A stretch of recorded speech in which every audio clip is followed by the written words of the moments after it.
All right, so I've got notes. Okay, so Wayne's going to get the bullet here. Okay, from last week.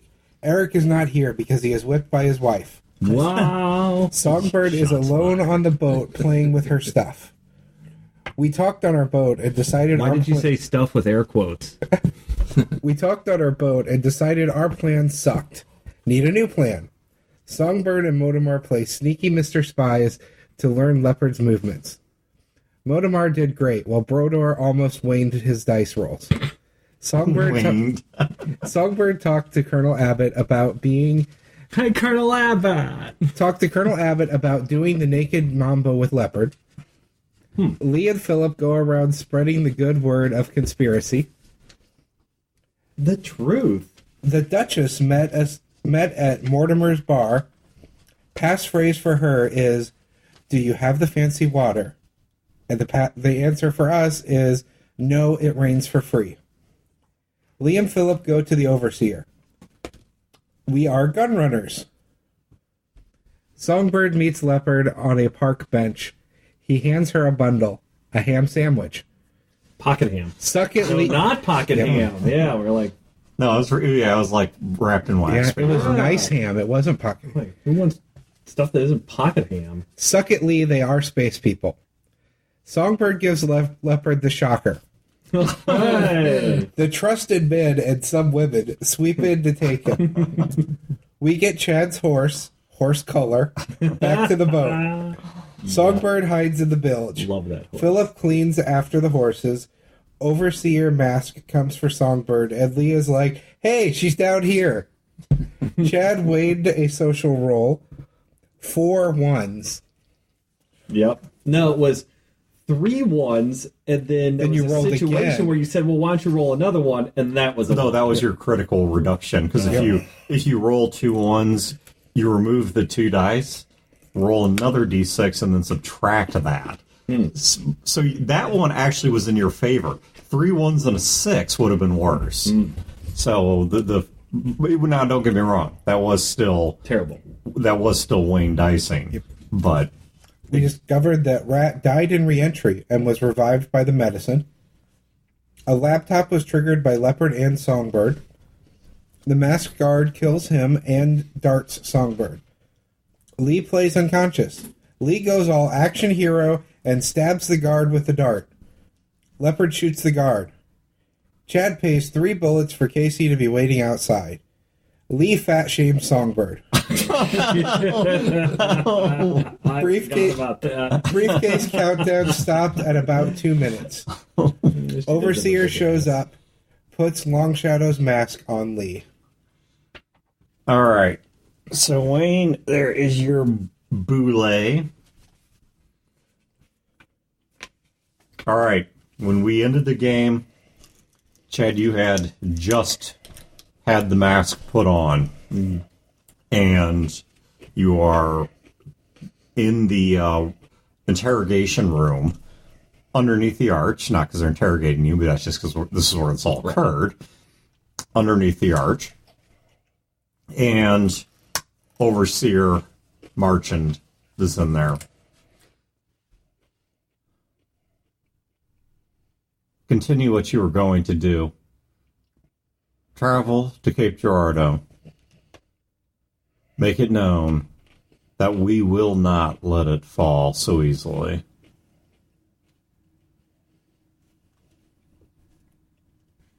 Yes, my overseer. And Lee gets up, turns around, and walks out the door. Okay.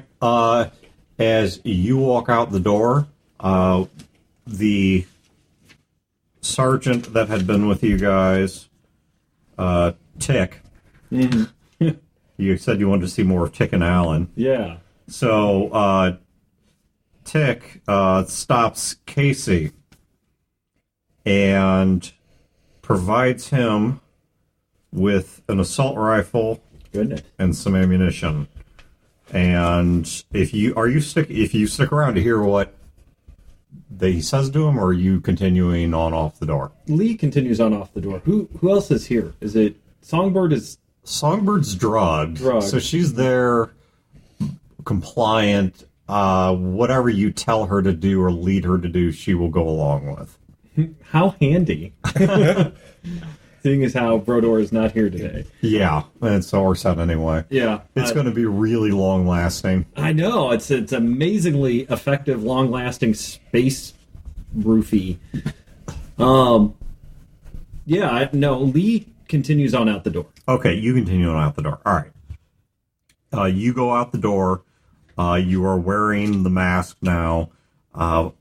Upon stepping outside, whereas before, every time you walked by here, the guards gave you a pretty careful looking over and sometimes some sideways looks or whatever. Now when you walk past, you either get respectful nods and sort of half bows, or they avert their eyes from you.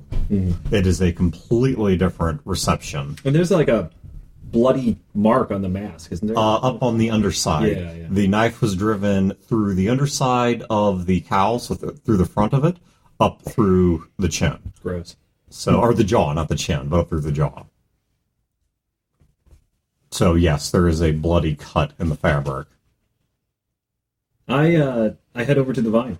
Okay. You go down to the vine.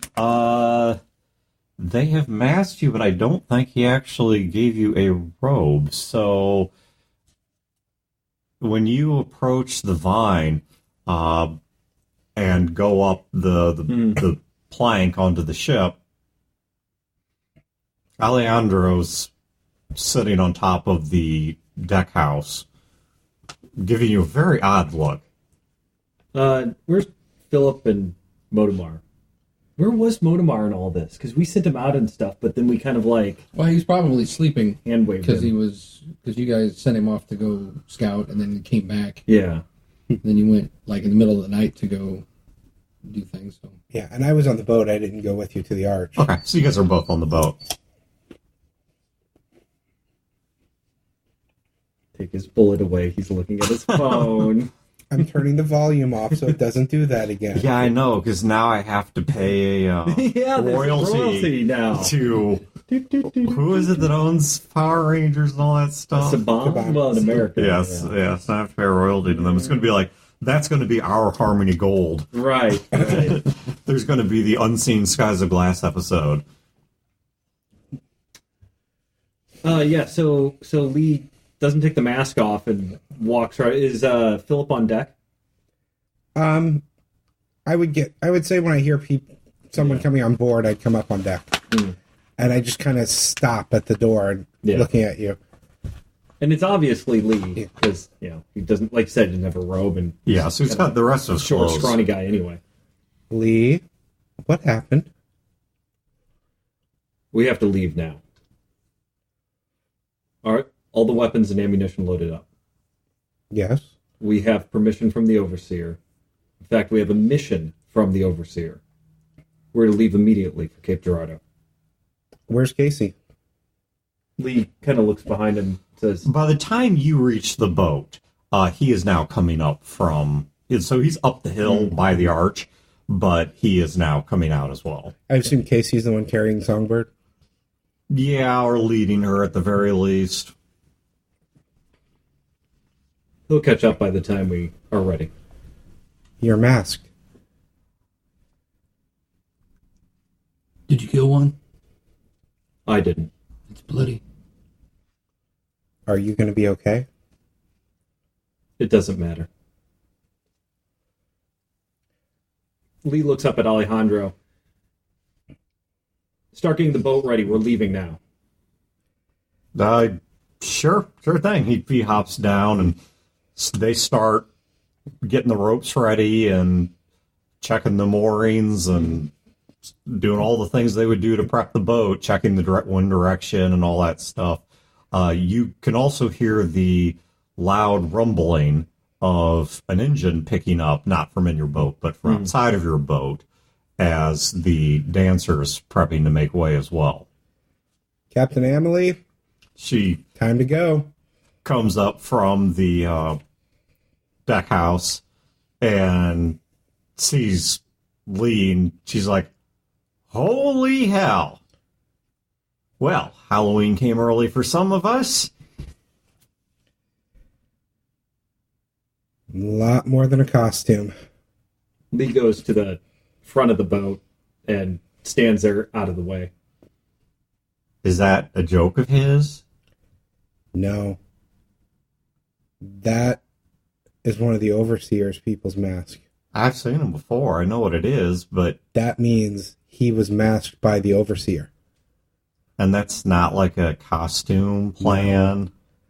That means he is now the overseer's man. Under his thumb. Why did he do that? I don't know, but he just gave up his freedom. He said they'd never do that again. Something had to have happened back there. But I think he needs us to get on the river before we talk to him about it. When Casey comes up the plank, he has on him now in one of his arms, he's carrying a duffel bag that has an assault rifle and some ammunition and such in it he did not have before. And he is also wearing a sash that is divided between black and white colors in terms of stripes that follow the directionality of the sash. Black on top, white on bottom. Casey, have you lost your freedom too? I'm conscripted to... Honestly, outside of paper, nothing has changed. I've been conscripted to be Longcast Shadow's bodyguard. Because a mass can't travel without some kind of armed guard. Lee turns around and he says, Longcast is dead. Call me by my name. I can't. He looks at Philip, he goes, call me Void. And he turns around and looks at the bow. You can call him Void. He turns to Philip and says, you can call him Void. His old name, you do not use in public anymore.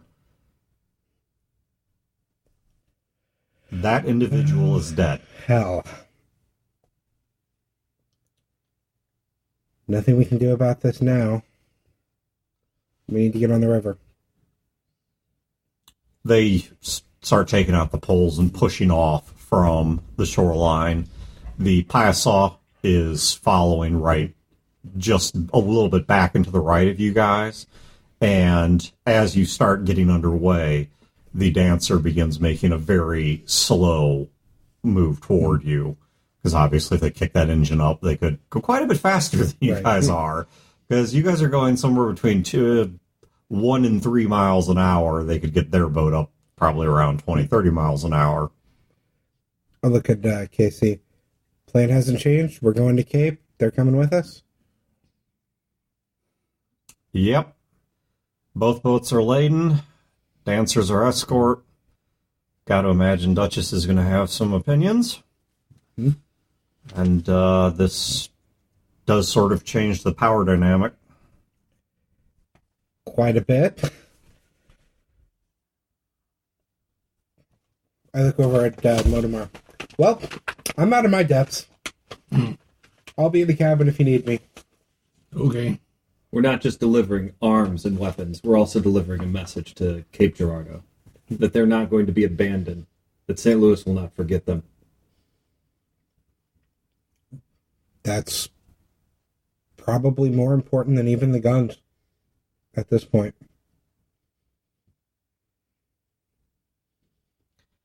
As you guys set off, it's a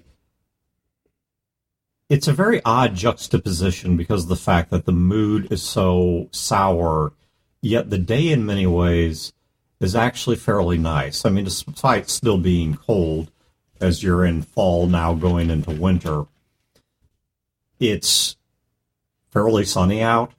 Not many clouds in the sky. Every so often the sun does get blocked by one of the clouds passing by, but it's a mostly sunny sky. There's a good breeze going down the river. They're actually able to put up the sail and to catch a pretty good wind. You think you'll make good time. I mean, the waters are calm. Looks like clean movement from here. You're south of the chain of rocks, so you don't have to deal with trying to find a way around that. And both the other ships with you are armed. The Pysaw has its swivel guns and a little bit of armor plating, and the Dancer's got a hell of a lot more than that. So, like I said, it's an odd sort of juxtaposition, because in many ways, there's a whole lot of things that look really good and would be going really well right now, if not for the elephant in the room. I want to go up to stand next to Lee, and I'll say, Lee, and I say kind of quietly, is this some of your bullshits? No, this isn't. You, Casey, he drops the bag unceremoniously on the deck and comes up to the front and puts his hand on your Motomar's shoulder. Says, you cannot call him that anymore. Not in public. If you guys go into the deck house, you can call him whatever he allows you to call him. Out here, you cannot call him that. I don't understand. Let me show you something. And Void goes down below deck to where his chest is, and he takes out a bag, like one of his backpacks, and then out of that backpack he takes out an object that is about this big, which is great for people listening on the AP. Not the size of a head. Right. And so it looked like about the size of a basketball, so it's... And he hands it to Motomar. He goes, open that up, take a look at it. Okay. I think Philip might have seen it before, but... Okay. I'll open it up. It's a mask, and you assume it's Lee's original mask. But they're all unique, and his is just a very simple, sort of oval-shaped mask. But it is painted with a paint called, and this is actually a real paint, it actually exists, called Vanta Black. And it is the blackest color of black that we can achieve with paint. And if you were to like look it up online or something, I mean, it's disconcerting to look at, because it looks like you can just fall into it and be absorbed by it. It reflects nothing. And as you look at it, you think that there might be features on the mask, but it is just so absorbed by the blackness. I go, kind of makes me want to puke. I'll put it down. That was Lee's mask. All right, and then I look at you and I say, they're unique. Each one gets their own. Yes. So, we design ours. All right, and I look at you and I say, you didn't design that one. So does that mean it's not real? No, it's unique. The overseers represent the internal workings of the entire machine, and therefore their masks are the most intimate. It is completely unique. In fact, I guarantee you a second one like it does not exist, because it is the front of the skull of a prior overseer. In fact, if there was more time here, if we'd had the time, there's a ceremony they would go through where they would ceremonially bring Longcast Shadow back to life, even though he's dead. They would ceremonially bring him back to life under his prior name, whatever his birth name was. They would surgically remove the front of his skull and then would have created a new mask that Void would wear. And part of the ceremony is that the person of Lee would be given a funeral rite. He would be treated as having died. Before Lee escaped being masked, had anyone ever done that before? Has anyone else ever been able to ditch the mask? Yes. Not like that, no. There are a few cases where someone had outlived their usefulness and was allowed to go into retirement. There was maybe a case here and there, a story if nothing else, about individuals who maybe did a great boon for a house and wanted something in return, and that's what they were given. But Has any of is this anything approaching normative? No. has any of the overseer's masks ever been freed? Never once. They haven't wanted to be free. Well, they don't want to be free, but also you can't set that precedent. If you set the precedent that one of their masks can be freed, then that means if one of the overseers wanted it, you would now have something to bargain with them with. You would have some kind of leverage that would affect their impartiality. He's not the judge, but he is a judge now. Judge, jury, executioner. So even though Lee found a loophole to free himself, there's not a loophole that Void can find. I can't say he couldn't find it. The likelihood of, even if he did find a legality, them honoring it is approaching nil. And if it got challenged in any meaningful way, well, we'd be back to where we were before. We'd first have to win a debate trial, and then probably from that, someone win a pit fight, which, incidentally, I'm not a stable fighter anymore. I don't belong to the stables of any of the houses, or much less to the overseer. And so Are masks allowed to get married? it's generally frowned upon. There is nothing that specifically stops it, no. They try to frown upon it because if they're married, if they have children, then their attentions are divided and they're easier to intimidate. It's also a bad idea for the mask themselves. So It is leverage over them. so by becoming masked again, you've also given up your fiancé. Well, let's take this one step at a time. Maybe we don't need to be thinking about that right now. And I say, Lee, I'm not mad at you. You turned me away from my old life. You talked me out of going back to that. And I'm going to find a way to get you out of this. I've already lost one of my brothers. I'm not going to lose another one.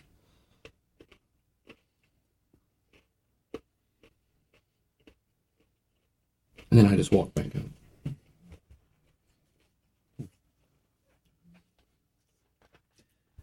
There was a situation that happened in the city. I assumed it had to be pretty bad for this to have happened. Leopard got away.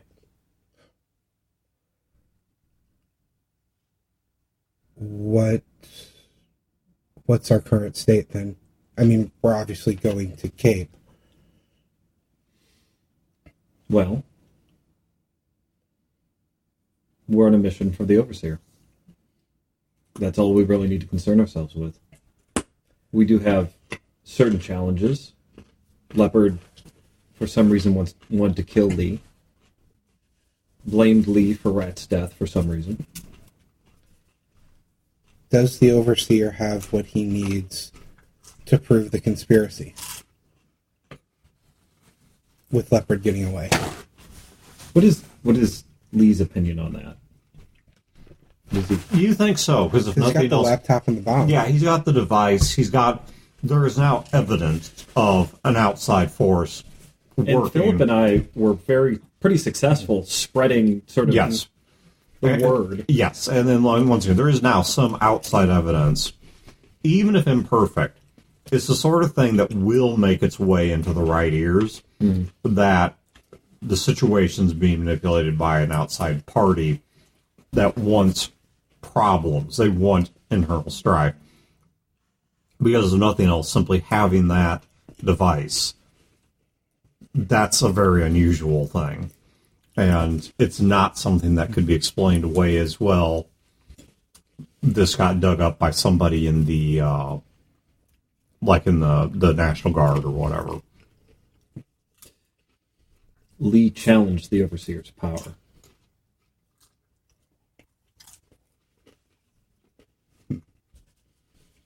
The Overseer would be a fool to let me live.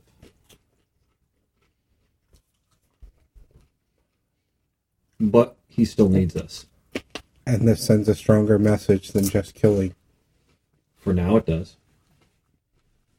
Well, all we can deal with right now is for now. That we can. And for now, we save Cape. We do. I'm sure your mind is probably already working on the problem.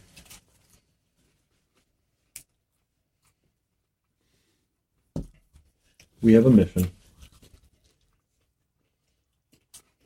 We'll complete the mission.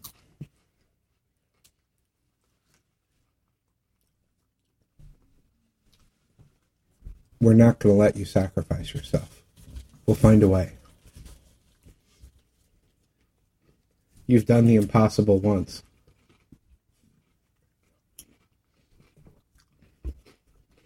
I served the city.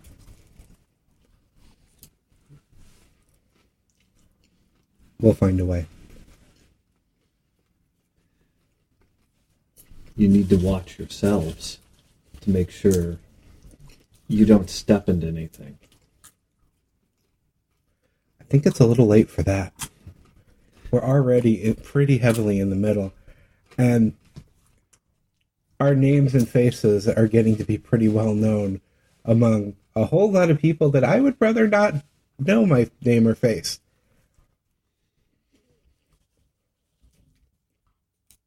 We're running guns for the Duchess at the order of the Overseer. We're in the middle of it. Well, luckily, the Carver clan does not know we are doing that. No. But they're going to find out that we're in Cape, and they're going to come after Motomar. That's true. Luckily, the people of Cape will have these fine weapons and munitions. Mm-hmm. I'm actually more concerned with a different threat. What kind of powers does Leopard have? Can he send someone to strike us as we float down the river? And if he can, how can we find that out? We have to know about the problem before we can deal with it. Well, when we're on the river, right now we have 2 armed ships out there. But what we have that's not as visible is we've got a pirate out there that looks out for us. Did Lee know that? I think so, yeah. We circled the Yeah, wagon. I Okay. think you got the information. How can we get a hold of him? That's a good question. He'll know when we're on the water. Man will know if someone's coming after us. He'll hear things. Dan, would I have any way to Okay. to signal? Yell real loud. Give me. This is obviously will fall under merchanting. Okay. This is usually what you try to avoid. Mm-hmm. So, by virtue of knowing how to avoid it, I'm going to assume you know how to find it. Okay. So, give me your merchantine, so 3d6. Mm-hmm. Pick the best 2. Your choice of smarts or social. Okay.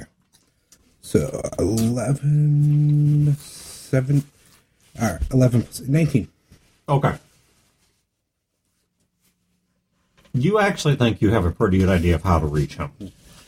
You know of a homestead that you could probably reach even just on sail within, well, you guys have a little bit of a late start, so maybe not today, but tomorrow.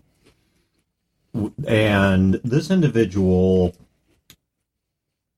it's not common knowledge, but people regularly stop there, offload contraband, and then he basically resells it, takes a cut.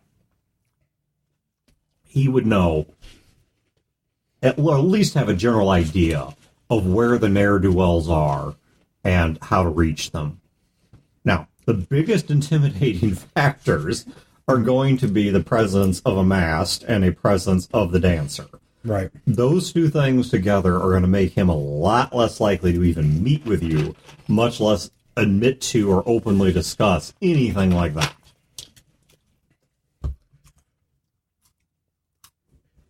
I know where we can find out. Be about a day south. Modemar and I should go alone to make the contact. How will you get there? Take the horses and go by land? Yeah. Stop a little bit ahead. Ride down. Would Casey draw too much attention? I don't think Casey's allowed to leave your side. I never thought of him like that. I think you and Modemar should go and do this. Modemar, Yes. I want you to work with Alejandro. We need to find a couple of places to camp along the river before we get to Cape. It's going to be more than a day, right? Yeah. We're going to need to camp on the other side because we don't want the Carver clan to hit us. Try and figure out some good places that we can safely tie up the boats and rest for a bit. After that, Philip has a mission for you. You and I are going to see a band about a pirate. Oh, okay. All right.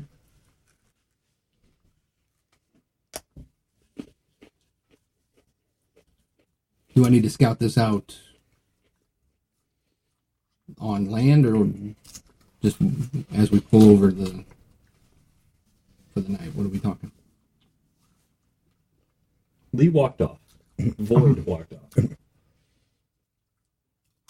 I would think, well, can't really see much at night as we go, so I would think it'd be in the morning. Okay. We look for just kind of in the morning, or I guess from the boat, find somewhere good. Okay.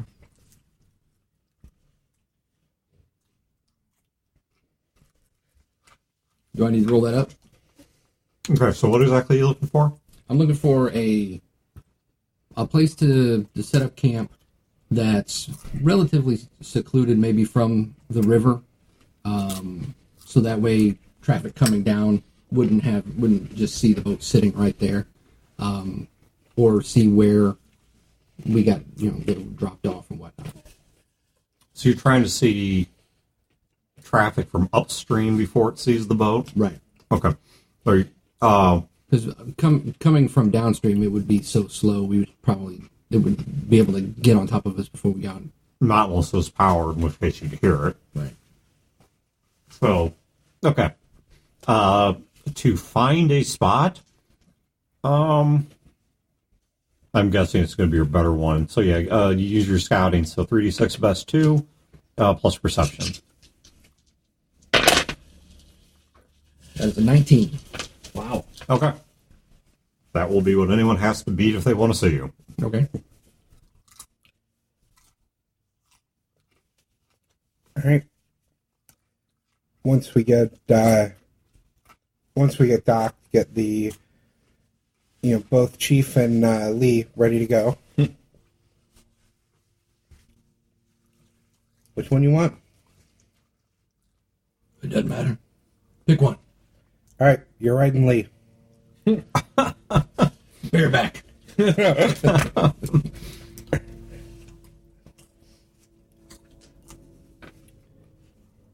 Looking for my notes to see what the pirate's name was because I don't remember. Arturo Craig. His real name's John Smith, but who wants a pirate named John Smith? Yeah, it's just boring. All right, so we dock a little bit further up the river, and then we take the horses, and just the two of us ride toward the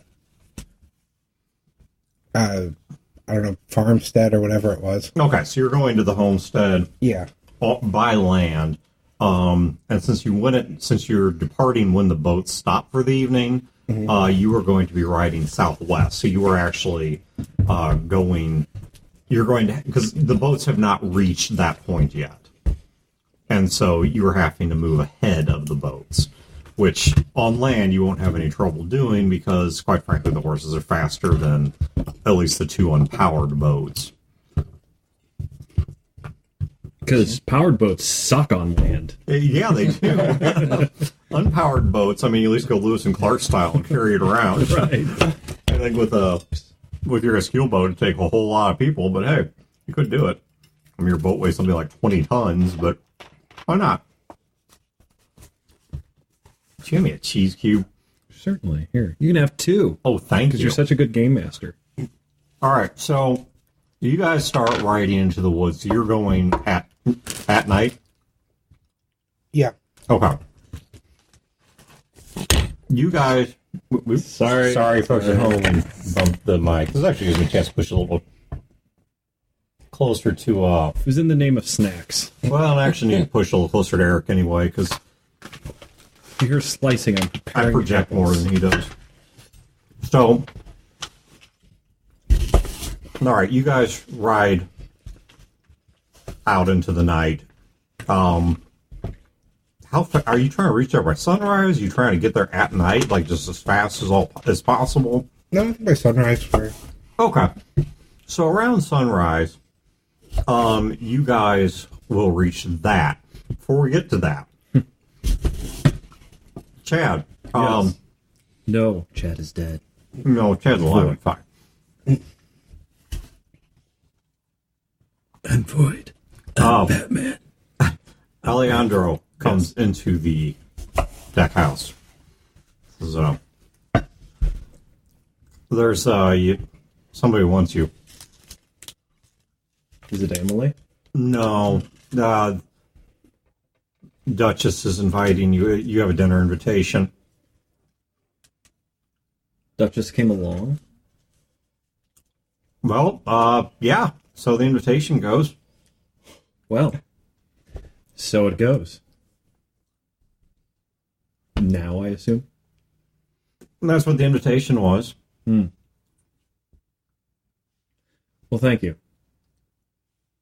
And Lee goes up. Okay. You are crossed over. The dancer sends because it's actually anchored a little farther out. So it sends a small little tender over to pick you up, takes you over to it, and you're hoisted on board. And you are taken back to the same dining room that you ate with. I didn't. Oh, you didn't go? That's right. You were busy stealing things. That's right. Let's not bring that up. But you're taken back into the same room that they were in before. So Duchess's private sort of dining room, and there's a fairly finely dressed young man in there that's serving the food, and there's 2 place settings out.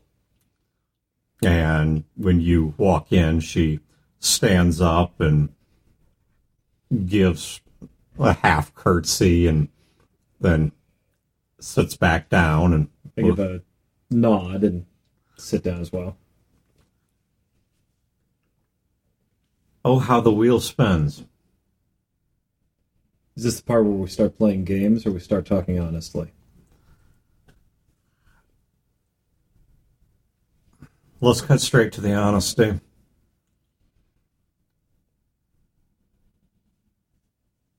Seems you have a fate you can't escape. I don't believe in fate. I just believe in choices. You know, I used to be the same way until you spend enough time watching everything, you see enough patterns, and you realize that looking at any piece of life is like having your face up to a painting.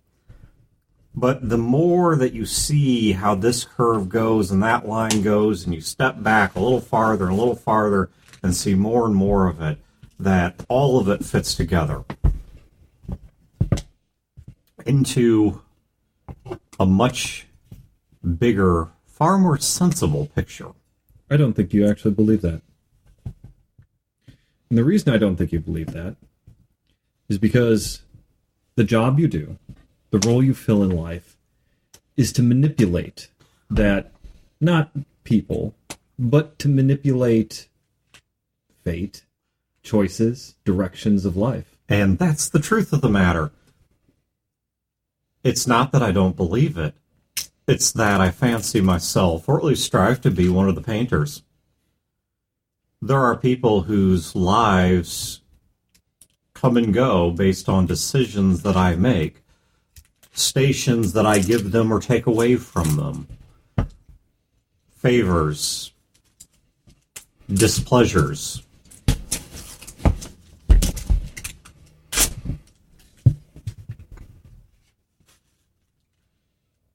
If I can't imagine you would think this, but just in case you did, I had nothing to do with this.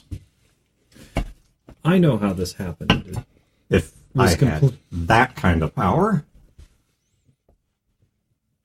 and things would be very different. This happened because of circumstance and because of choices I made. It's not even the Overseer's fault. To be honest with you, the Overseer made a smart move in a period of crisis. And as I told my friend Philip, I fully expect to be quietly executed when I return to St. Louis. I'm too dangerous. Not because I am inherently dangerous or there's anything special about me, but because of what happened. And I threatened the Overseer's authority. Enough people heard about it, saw it, understand it, that it either leaves the Overseer weakened, or I could be used as a tool against the Overseer, or, God forbid, someone actually uses me to prop me up and knock the Overseer off, and then puppets me from a throne. Wine? Thank you. What city did this wine come from? Ah! I have a certain brand loyalty. Yeah, funny how that always comes around. I actually managed to track down some of the... Oh, no, you guys hadn't produced that yet. Because at the time... The good stuff? Yeah, Herman was still making the... They were switching to the good stuff. It's a... I suppose we'll call it a Herman Brandy. Hmm.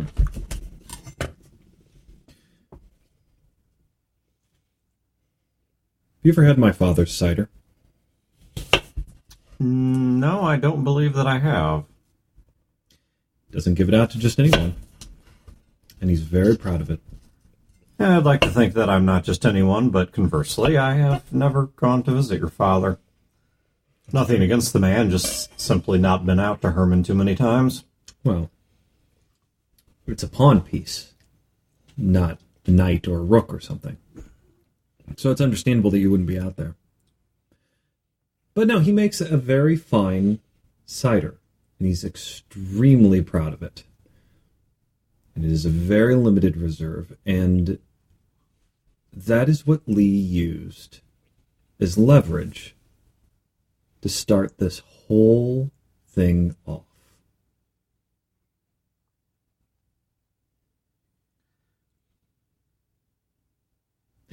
Lee's father's he's a very good person.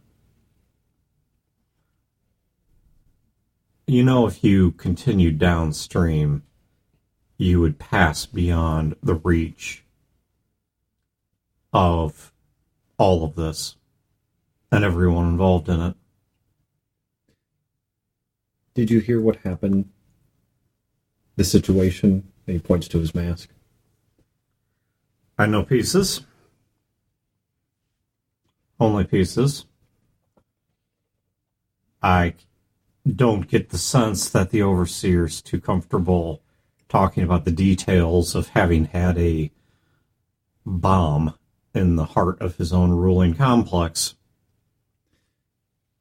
It wasn't a bomb. It was a missile. Headed straight for it.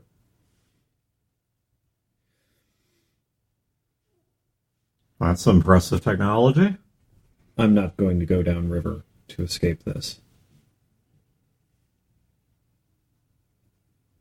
the overseer, he's got many things, but one thing old Joseph doesn't have is guided missiles. He's not launching surface-to-surface missiles. No, he's not. Someone else is. I know. Unless you're postulating it was launched at you, I don't think you have to worry about a surface-to-surface missile strike on you somewhere downstream. You missed my point. I'm not running.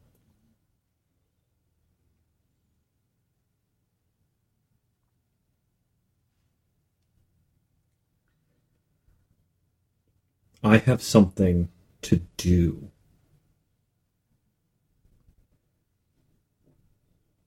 I left St. Louis the first time for a reason.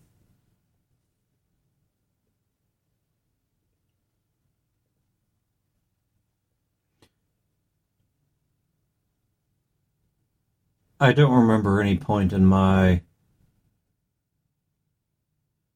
what shall we call it? My employ of you that you were ever shot. It has a profound effect on you, particularly if you get shot somewhere in one of the vital organs. You start to think quite a bit about your own mortality. I read somewhere that the human mind cannot truly conceive of its own extinguishing, that it can only think around it in ideas, but can't really fathom it. But in those moments when you're not so sure that you're actually going to make it, you really do start to understand that fear of just staring off into nothingness. And you begin to think quite a bit about your own limitations.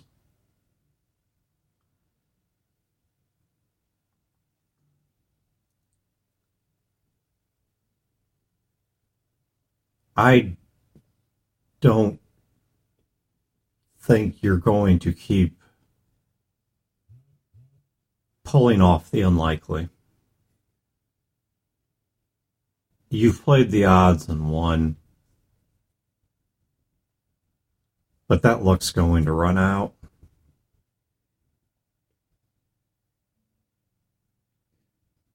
Go downstream, send a letter, have your fiance follow, start a life down there somewhere. Forget all this is even occurring.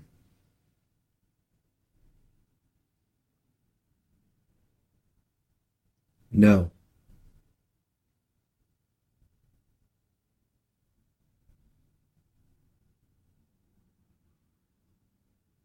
Well, I am not allowed to contradict you. I suppose technically I am, but it would be politically inexpedient to contradict you. So if your choice is made, then your choice is made. It was made years ago.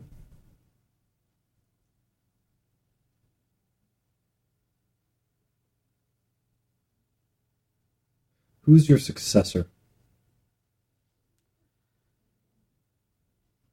Even my successor doesn't know. I have a sealed letter. Timid knows where it is. And Timid knows the name. But even my own successor doesn't know. Avoids motivating them. Indeed. The reason I also never married or had children. Would hate to create anyone who had an obvious line of ascent. I ask because your demeanor, your mood has changed. You're a different person than from when you got shot. Understandably so. But the people around you, the people you lean on to keep you in power, they are also the ones who would replace you in power. You know all this. It's part and parcel with being who you are in any position like this. But change frightens them. And that fear can be interpreted through their lens as you having weakness.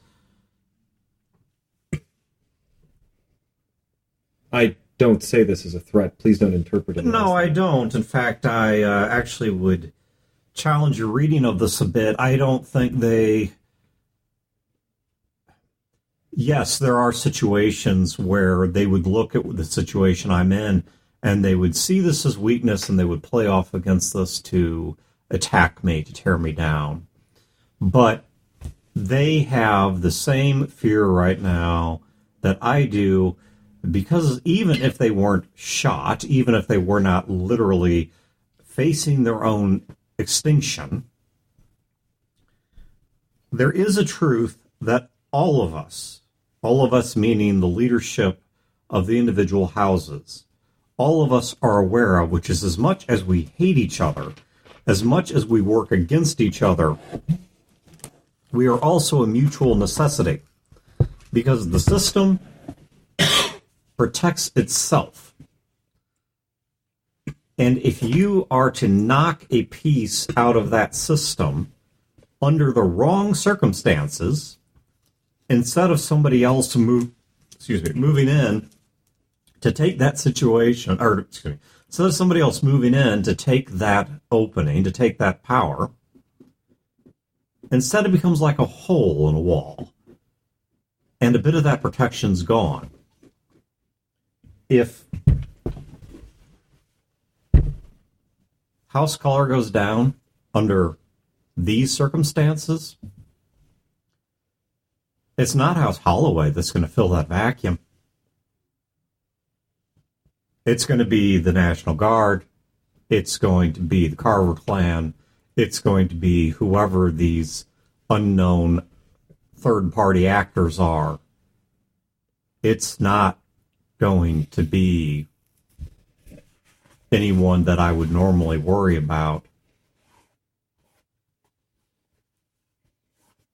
It's why I feel most comfortable with you on this boat. You're safest here. And if you die,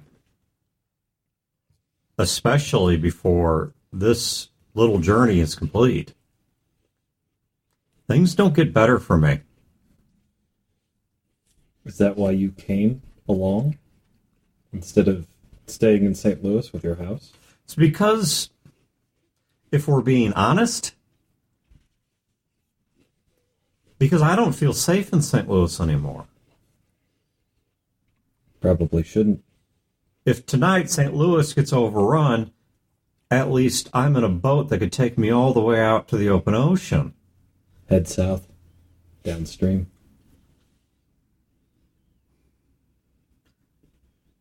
I'm more than slightly considering it. And I wouldn't blame you one bit. Not at all. It is a terrible situation. And you are at the head of it. At the heart of it. Well, St. Louis is the heart of it. If it's a revolution, you would be up against the wall.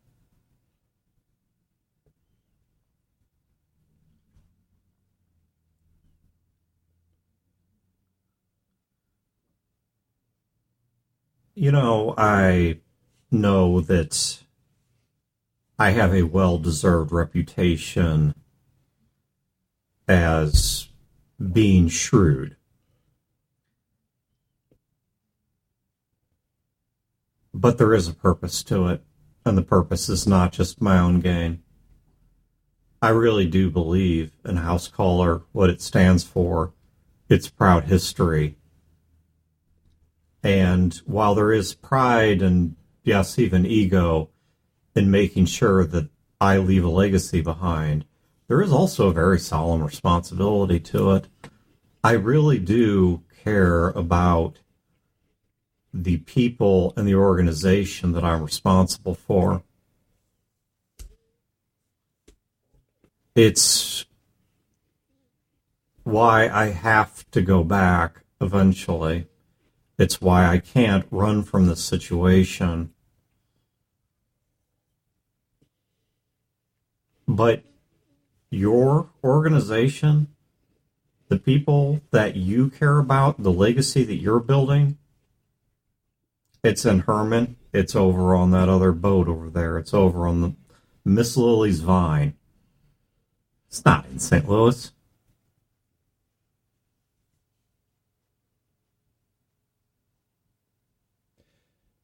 You're right. It isn't in St. Louis, but you're wrong about the boat and about Herman. My sights are much greater than that. I believe I have a responsibility as well, but it's not one to a house or anything like that. It is to people, all people of this area. And to take your legacy and all of the other legacies and empower people to rid themselves of the curse of the machine.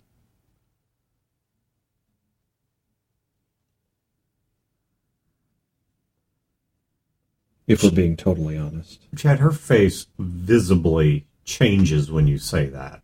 I mean, visibly, her poker face just melts when you say that.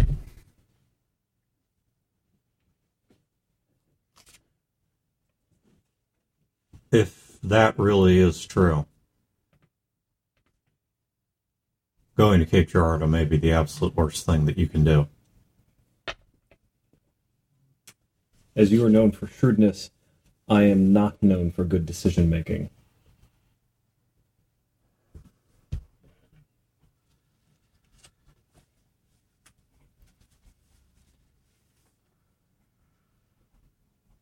You know what I regret most about my interactions with you? Not recently, but going back years. Is you're a great asset to House Caller. Did good things. I actually still hear your name occasionally when talking to our other mast about various technologies and ideas and such. Your name is on quite a few things. You have a legacy. And the mistake that I made with you, though I don't know how I would fix it if I was to have the chance to do it all over again, is you were brought in without a choice. Now, for some people, that guarantees that they give up. They don't see a way out, and so choice doesn't eat at them. It's taken away from them. If you say to somebody, do you want this food or that food? They struggle between the two. If you put one food in front of them, they find a way to enjoy it. But that's not who you were. If I had put in front of you the option of wearing that mask and convinced you to dedicate yourself to that cause of your own free will, then you would still be wearing, well, the other mask to this day. But I didn't do that. I misread you. In taking away choice, I only galvanized you to the opposite direction. I lit a spark in you. If you really feel the way you do, you need to find out that you're doing the right thing. You need to know for sure, and I need to know for sure, that you really believe in the cause that you're fighting for.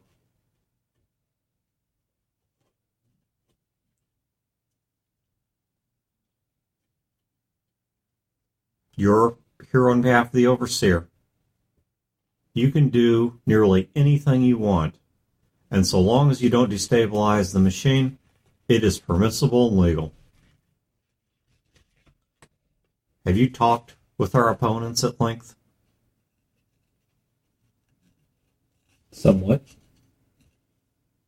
What if their vision to save humanity is better than the machines? I don't believe that the machine's mission is to save humanity, and I believe our opponent's mission is to save themselves, the trappings of revolution.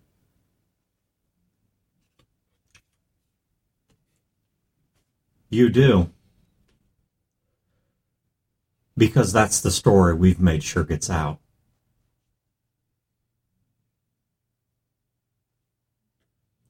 But now you're sitting at the big boy table.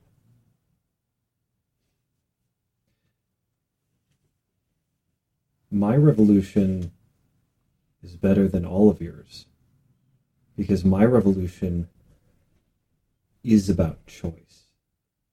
It's about the idea that a person has the wherewithal, when your plates of food are put in front of them, that they can choose which one they want, or reject all of them and get their own plate of food for themselves. And they do that by having the knowledge to be able to make those choices. The machine keeps people in the dark. Vast amounts of resources pulling together to enrich a few, to keep the status quo, to keep the machine running and never advancing. My revolution is one of knowledge. Not guns or violence or assassinations or even lies. Simple knowledge. And if people get that knowledge and choose the machine, I will consider that victory. Or if they choose these space people's ideas, that's fine. Not a general, not revolutionary. I'm not some hero. I just want to teach people to read. That's my revolution.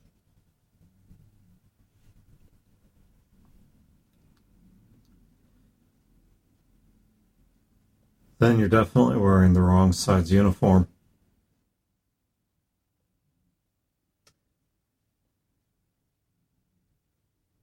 I agree. Because as of right now, that was Lee's revolution. And Lee is dead.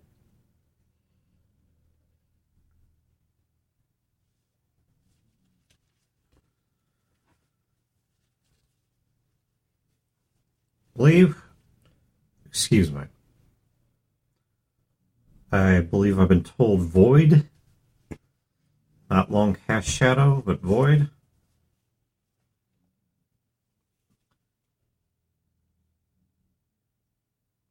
She would know because she had just said that. Void is who he was under her. That was his name. When we get to Cape Girardeau,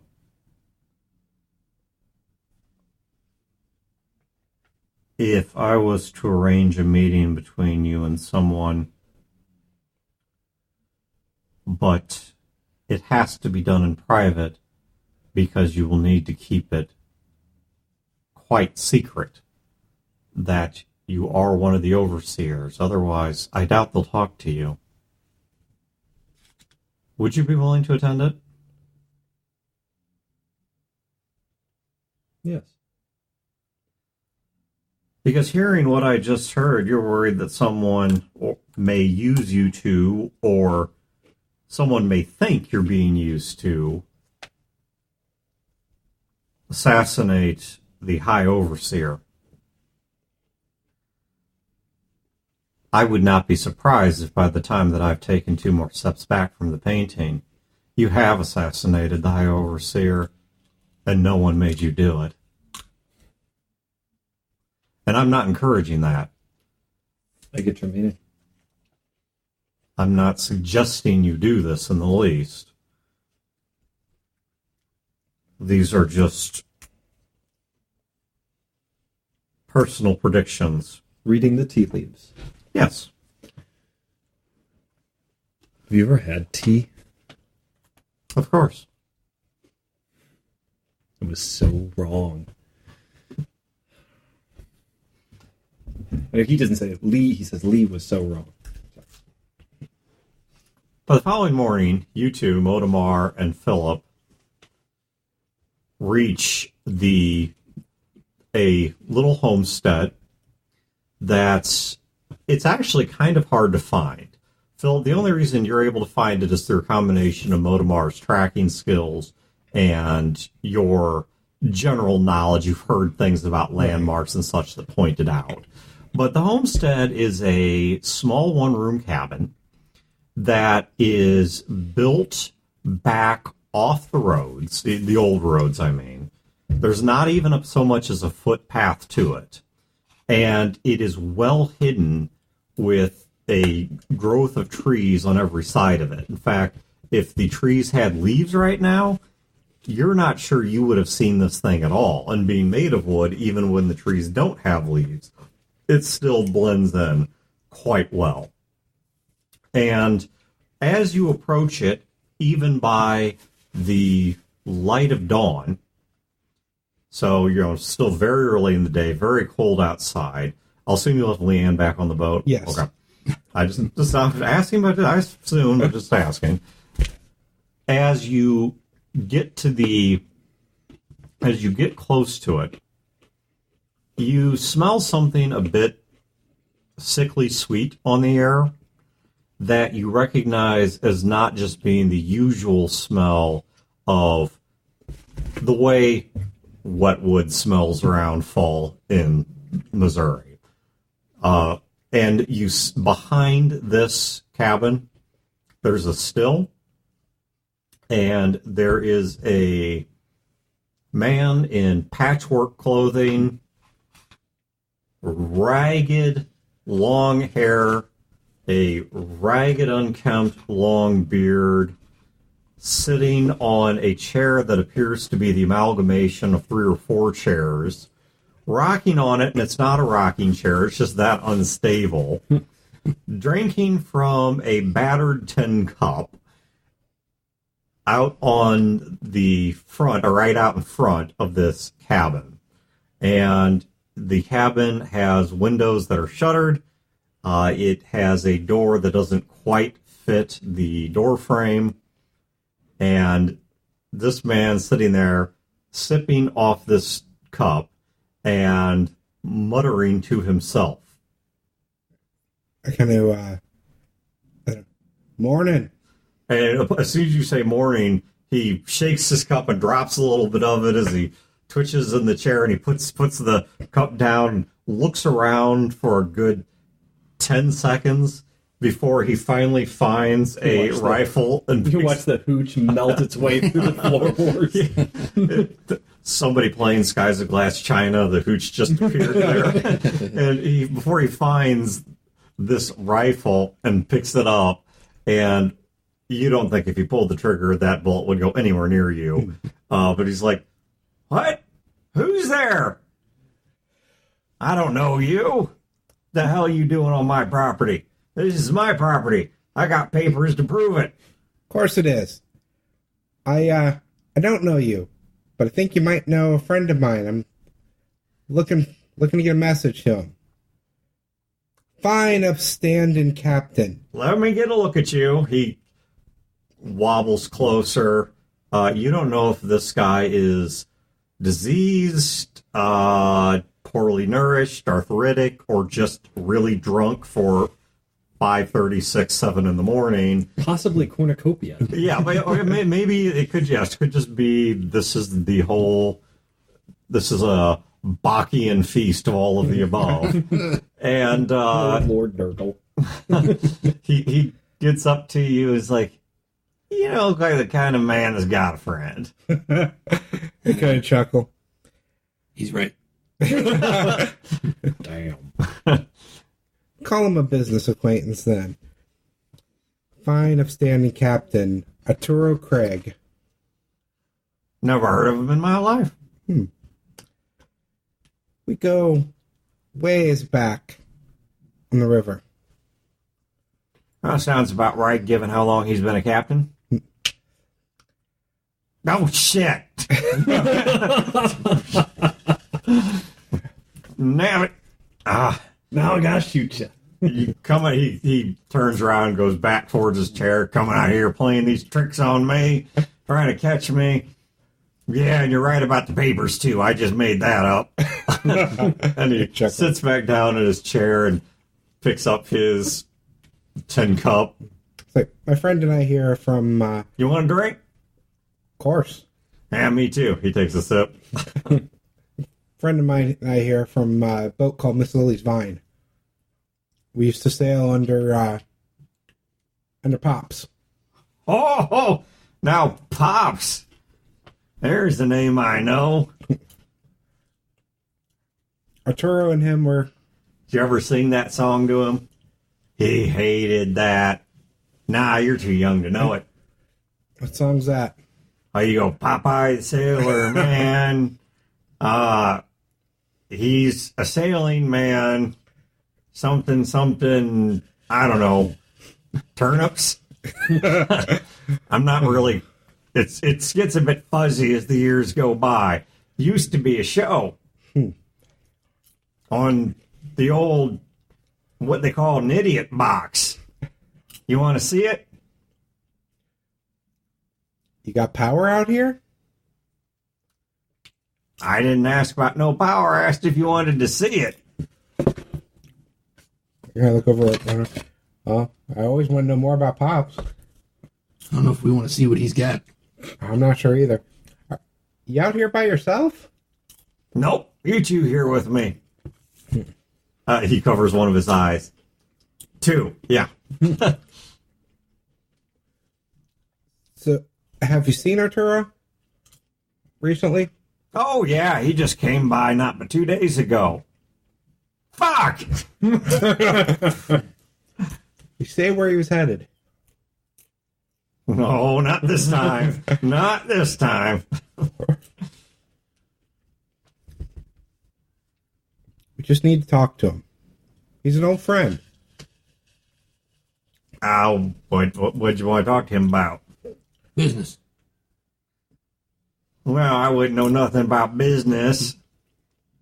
That's why we need to talk to him. That's good thinking. Surprised to hear that coming from you. So, where was he headed? Popeye? No, Arturo. Popeye's dead. Popeye's dead? Shit. Have a nuclear war, miss a few seasons, and you just lose track of the plot. Well, I hope they got somebody good to replace him. Seems hard to carry a show named Popeye without a Popeye. I just gotta look back at one of our... Hard to believe it's even still on. Well, if you got any of the episodes, I'd love to watch them. You just need a thing called an idiot box and power. I ain't got neither. But I'd love it if you want to show them to me. If we ever find a box, we'll bring it to you. Great. Well, great talking to you. Good day to you. I'll sit down next to him. So, what are you drinking there, old timer? Did you make that yourself? Of course, I made this myself.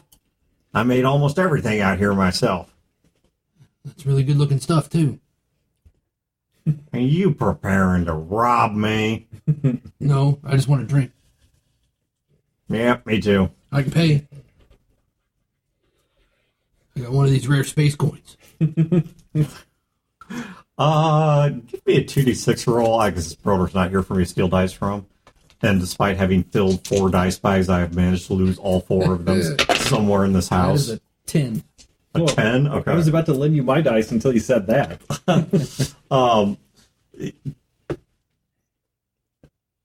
Well, I'll be. You have any idea what they're worth nothing. But I'll give you a little snifter for it. Alrighty. Now we're talking. Consider yourself lucky. Okay. It's hardly worth anything. He gets up from his chair. "Hoo boy!" He goes inside and opens the door. There's kind of a rank smell that comes out of there. There's junk piled everywhere in this house, and comes out in a couple of minutes with a it's just a carved out wooden cup. It's like a gutted piece of wood, and there's some rotten gut in there. All right. I'll kind of like hold up the toast, and then I'll look over at Phil, and I'll go, "He didn't listen to what Pops always said. Don't shit where you sleep." And take a sip of it, and then cough. Don't shit where you sleep, but always sleep when you take a shit. What Pops always said. That's funny. What's in this? I don't know. Puts hair on your eyes. I think you use it to strip your toenails. Nope. They're still there. I can feel them. Can't see them. No, it puts hair in your eyes. I don't know. Now my nose is running. All I know is I got the cataphracts now. Yeah, that sucks. You need one of those space shots. It'll clear it right up. Yep. A space shot. Mm-hmm. I got shot in the leg. With a space shot? Well, no, with a real shot. Oh, the real shot. And I got a space shot after that. Mm-hmm. And see this here. That used to be my bones. They came out of my leg. Oh. You want those? No. I'll give them to you for another drink.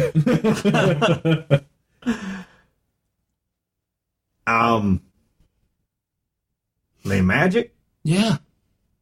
Oh, then hell yeah. I mean that's a terrible bargain, but I'll take them off your hands. I can stand up. I can hop. I mean. So them's healing bones. Yeah. All right. I mean that's fine. Yeah. Six healing bone I bought today, but sure. I guess I can give you a drink for it. Yeah. Or we can you can tell us where Arturo went to. Oh, right, Arturo. I was just about to tell you that. Actually, he's just over there. He told me not to... Fuck! Is he asleep? Is he drunk? Oh, I'm definitely drunk. Where did he point off like the house or bushes or? I just pointed like a short. It was kind of vague and wavering, but just somewhere to the woods, not Oklahoma. Yeah, it's somewhere westish. I kind of walk over to the edge of the woods. Arturo walks out from behind a tree, looking at the sky and muttering profanities.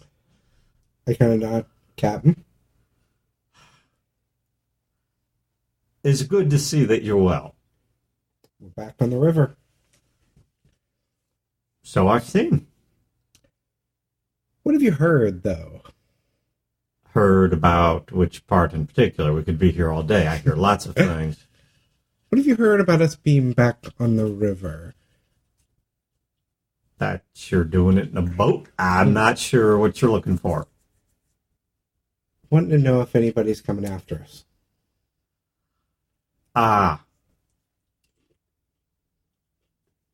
Doubt it. Not seeing any likelihood of it. This don't go on the water. Ain't no pirate gonna approach you while you got the dancer in tow. Not a damn thing I gotta do about that. They ain't gonna want to face that thing down. None of them are organized or willing to die taking that thing out just to get whatever it is you're hauling. Especially since I put word out that it's mostly useless junk. Because fun. They might wait for us when we get to shore, though. Oh, no. Well, it depends on which shore you're talking about. I mean, yeah, you're going to have a night or two in there on your way down south where if they're getting bold, Carver Clan might be pushing inland. They might catch you there. Not pirates, though. Pirates are as afraid of the Carver Clan as anybody else is. I come walking up with my cup. We should clean the bilge with this stuff. No, the bilge is cleaner. What I'm worried about are houses in St. Louis and people down south that ain't met yet. Well, if it's any reassurance there, I don't know of them having any river power of substance that they've pushed up this way yet. If they did, well, it helps once again that you've got a closest you're going to get to a warship on a river with you. So they could make things real difficult. I don't think you're going to have to worry about that. Land might be a different story. Depends on what these people make of you. They seem to be getting ready to move some troops. Getting ready to. Oh, no. They moved them. Did they? You really don't know this stuff, do you? No. We've been in St. Louis. That might explain it. I doubt they're too interested in talking about precisely how dire the situation is there. Nope. St. Louis has its own problems right now. Oh, doesn't everybody? Civil War. Yeah, the good thing about that for people in my line of work is they're so worried about protecting themselves that they're not watching traffic out here too much.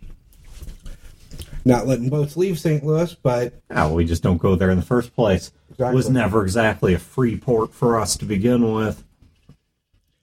Means no one else wants to drop by St. Louis, so they stay more active on the river further south. Makes sense. Where'd the troops go? Go? They haven't gone anywhere. They're in camp just south of Cape Girardeau negotiating its surrender.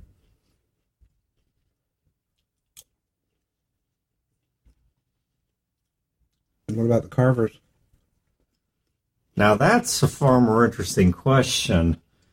I'm afraid, being a riverman, I don't have the news there that I'd like. From what I hear, they are moving a lot more than they usually do in large numbers. They're worked up. Oh, I imagine they are. Word I hear is there was a shootout in their own camp. That's accurate. Well, you see, First they don't work. bullet was through Ma Carver's head. Yeah, and here's the problem with that. They don't work off of bloodlettings. They don't get it out of their system. They get worked up. They shed blood once, and they keep shedding it. So if they're done shooting it out amongst themselves, whoever's left, whatever group won that, whoever was big enough and bad enough to come out on top, they're going to have them punching every which way you can think of.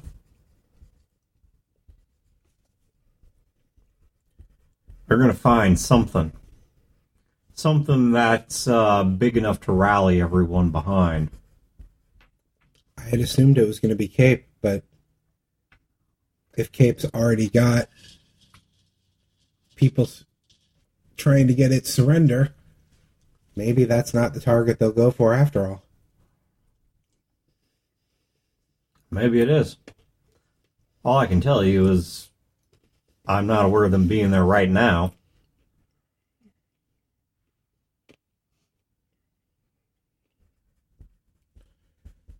Well, hell.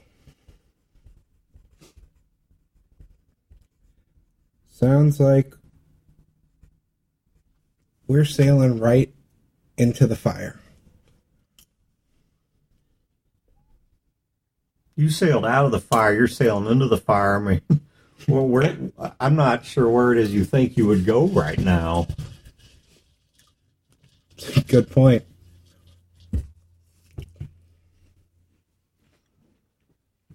Safest thing you could do?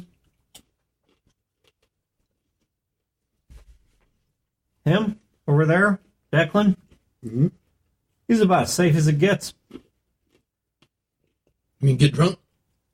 Pretty much. Drunk crazy ass old man out in the middle of nowhere. Nobody even thinks about him. He's nobody's target. He's not involved in anything. He's not doing anything. Well, I shouldn't say he's not doing anything, but he's not doing much that people know about. And that makes him very safe.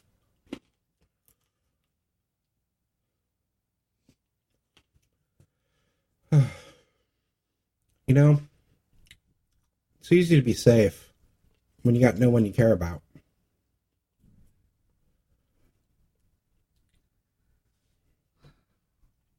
I got family back in Herman. Yeah, I know. And how all this shakes out, it's going to make a difference on them because that city's a pawn.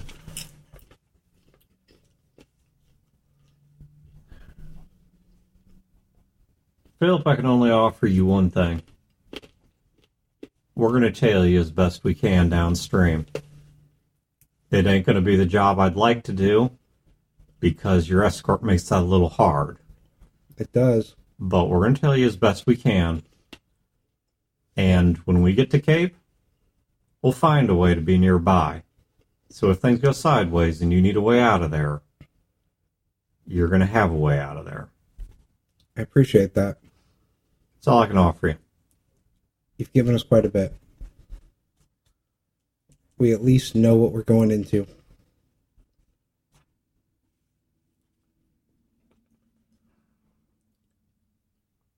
You're a good man. No, I'm a loyal man. I'm not a good man. I'm just a loyal man. That's fair. You're a good man to us. That may be true. And right now, that's all you can ask for. Because you know what? We're dealing with a lot of people where I don't know what they want out of us. You're pretty straightforward.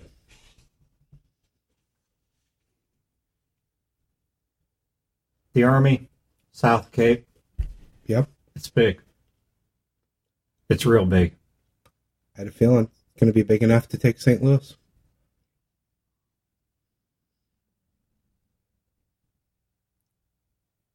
Because that's their move. And if I was marching forces of those size, you got to feed them. You got to keep them warm. Winter's coming. Nobody knows for sure what the winter's going to be like. What if it's a harsh one? They got to find a place to winter. Say if I were them, I'd be looking at Cape to stage from. And then make move in the spring. And that right now is Cape's only bargaining piece. Leveling Cape takes time. May not succeed. Cape may win. Or they may not win, but they may simply draw it out so long that the army freezes out there. And even if they take it just by overwhelming force, They'll destroy what they want out of it. precisely, town's flattened. They don't have the buildings, they don't have the food stores, they don't have any of the heating materials. Something like that would be fine for the carvers. But not for these type of people. No. These type of people are thinking in a much bigger way. Carvers, they would take what they want out of Cape and run. They'd go back somewhere else to winter. These people, what they want's farther north. They've got to take Cape. Because it's a stone. It's a stepping stone. Okay. And in the process, St. Louis needs Cape. St. Louis needs that food.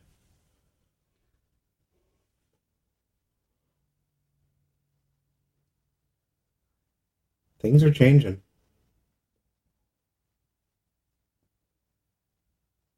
Yeah.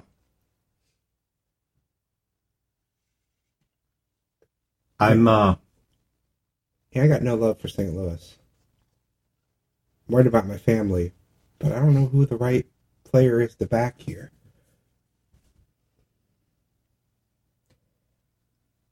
Herman,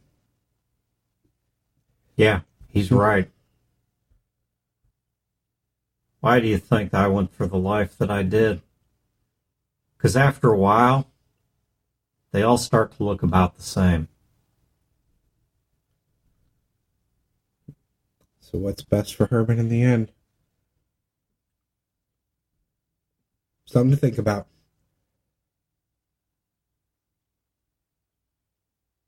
I know the players that they've been manipulating had some bad intentions, but I don't know who this army is, and I don't know their intention. Maybe they're worth talking to. That's your choice.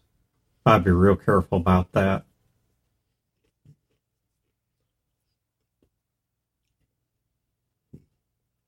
You get spotted doing that by the people whose flags you're flying right now. That's a good point. We're going to be watched. They'll kill Lee.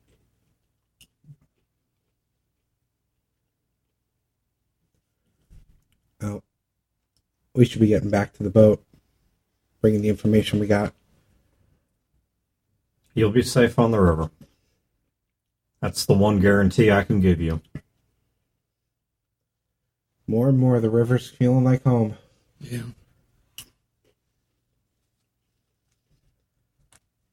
Thank you, Captain. All right, you guys head back to the boat? Yep. I'll talk to the captain for a little bit. I'll just say I have my old bolt action rifle Okay. on my shoulder, and I go, "Pops gave me this. I want to give it to you." Pops gave it to you. I can't disrespect a man by taking what he's passed out as inheritance. Well, it wasn't really an inheritance. He just said, "Here, I'm going to give you this, and don't shoot people with it." Didn't make any sense to me anyway. Maybe you can find better use for it than sitting on my shoulder all this time. Now shoot somebody with it. That's all I'm asking. Then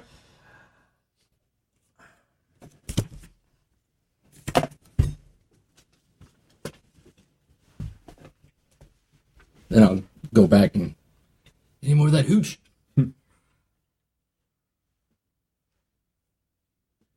Wow. Motomar's playing the real game Oh now. my god, yeah, there was a note passed from Motivar to Dan and serious looks on faces, too.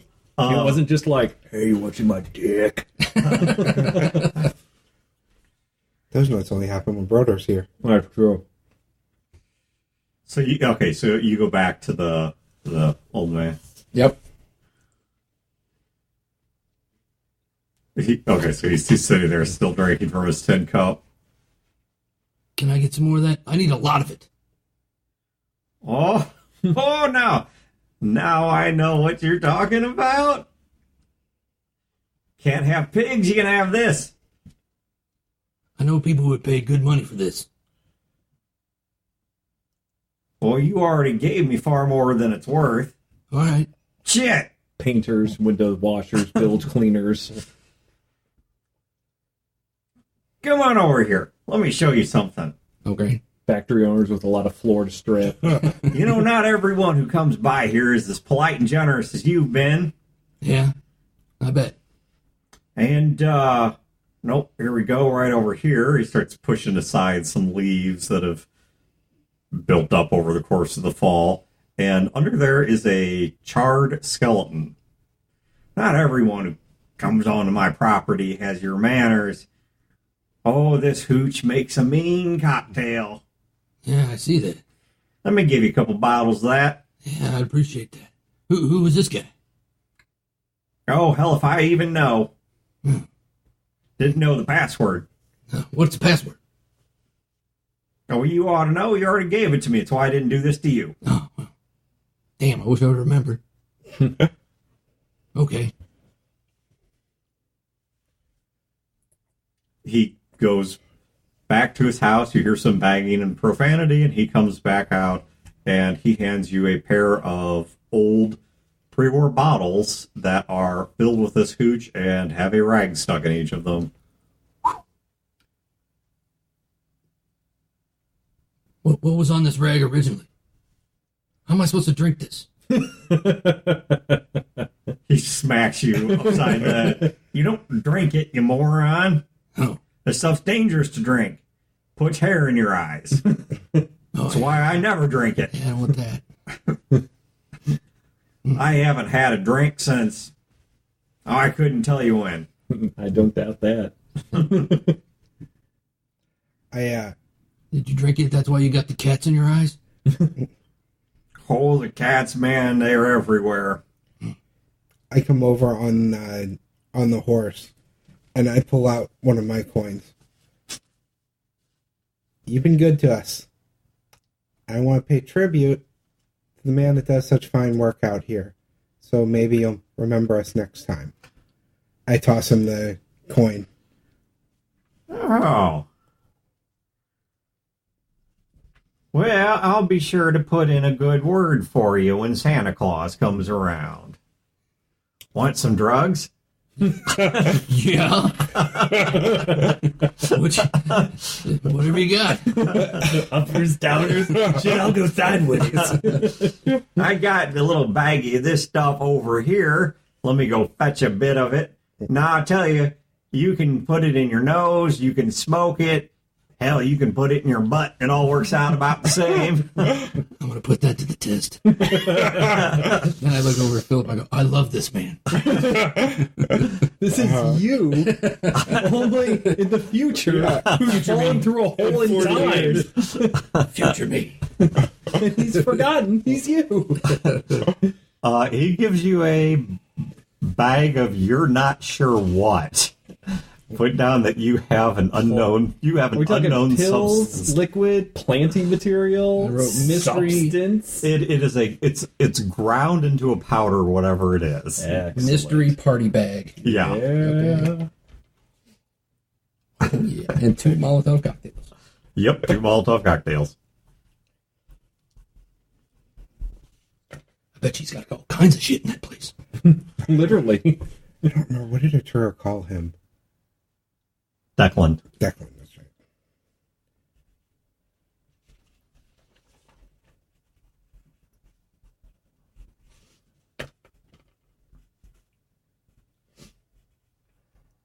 We should get going, Mortimer. All right, Declan. Back at the following morning, these two get back relatively early morning. I mean, not super early morning because they're out there, but since they're on horseback and not that far away to begin with, they're able to, and now that's the light of day, they're not struggling with the darkness. They're able to make pretty damn, and I think you took the 2 GCs, so yes, we did. You're able to make really damn good time across that terrain and get up to a... We wouldn't dream of taking horse color. Right. Well, and on top of that, these horses are also bred to have hooves like donkeys. I told you what that means before. I used to do some Battletech all the time, free reroll, so I give a bullet on trivia question. What is unique about the hooves of a donkey? I don't know. Donkeys, this is why they make mules. Donkeys, unlike horses, do not need shoeing. Ah. Okay. So, the GCs... Technically, horses don't need shoeing either. It's just you put a person's weight on them Yes. and make them walk around on Yeah, it. donkeys do not. Donkeys have hard enough hooves that they do not... That at least the I mean, I'm sure there's probably like The Missouri mule. I'm sure it's like a donkeyologist listening to this who's free. But the general breeds of donkey that I am familiar with, you do not shoe them, unlike a horse. So if there's some like farrier or whatever listening to this who's frothing horsely right now, I apologize. But anywho. His first name is Jack. His last name is Ass. Yes, Jackass, the donkey master. All right, so they Missouri mule is a thing, though. Yeah, the Missouri mule is the thing. So, Chad, while Lee is back, so it's the following morning. You're back on the boat. You're taking your breakfast.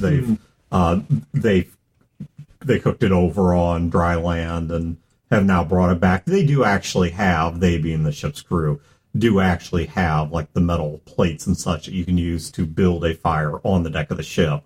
But they prefer not to do it if they don't have to. Mm-hmm. One, because it's heavy, and two, because it is somewhat dangerous. Right. But they can make a fire And an pit there. excuse to get off the ship sometimes. So that too. And plus, if you gotta go take a dump somewhere anyway, then might as well be off the boat. Mm-hmm. So you're taking your breakfast, and as you are, Your ship is currently lashed to the Piasaw, and Amelie, wearing a long, thick, heavy coat. It's like a black coat made out of a really rough woven cotton, maybe wool. It has a kind of a piratey look to it, and it's about a whole bunch of sizes too big for her. This is probably made for an adult male, and she's wearing it, so she keeps having to re-pull the sleeves up, and it's dragging a couple feet behind her and whatever. But she is talking to Cyrus Weiss, and they're actually discussing the price of swivel guns right now, and she's explaining her boat's budget. Is she accurate? Yes, she actually is, because keep in mind, you guys do have a budget. Yeah. And so she's discussing the price of swivel guns with him and asking how much did they cost and where did he get them from and things like that. And when you come out of the deck, she's like, Your Majesty, we totally need those things. You'll have to talk to Philip. Like St. Louis have to or boat have to? Because boat have to, no.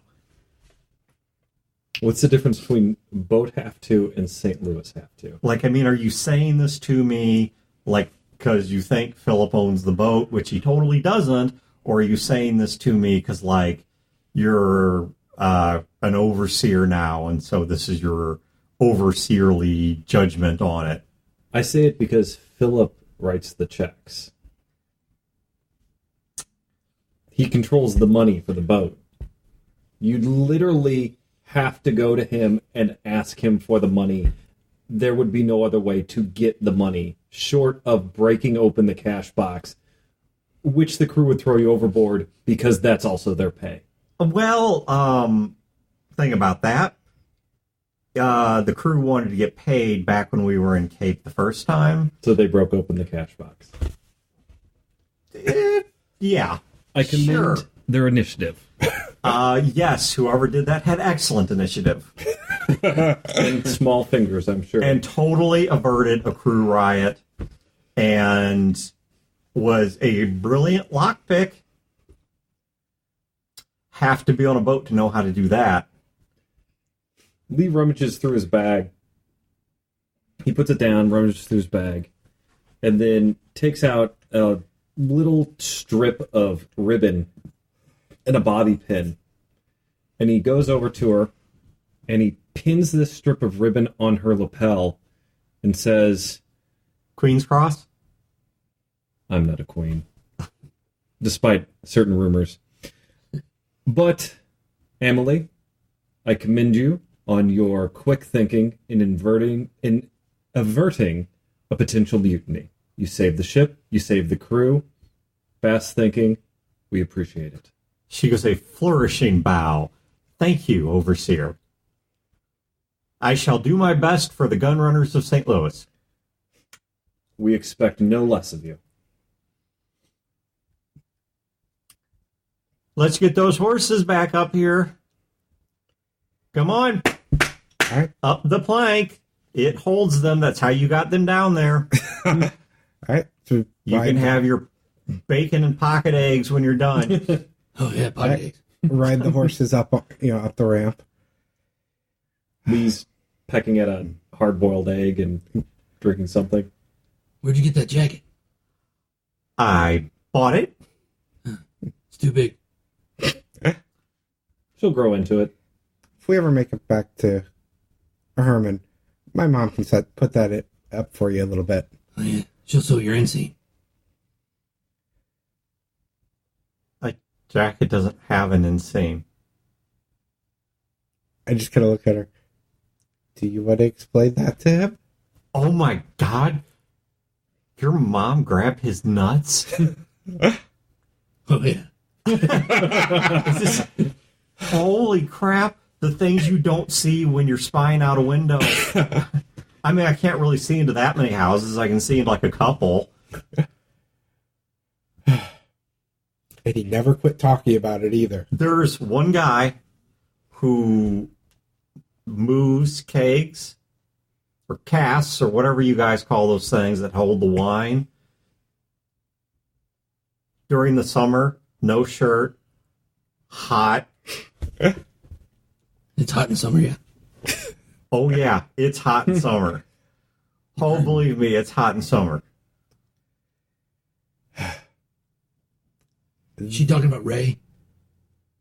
Probably. Oh, yeah. He's a pretty good looking guy. Void, we need to talk. Okay, now, so is Ray seeing anyone?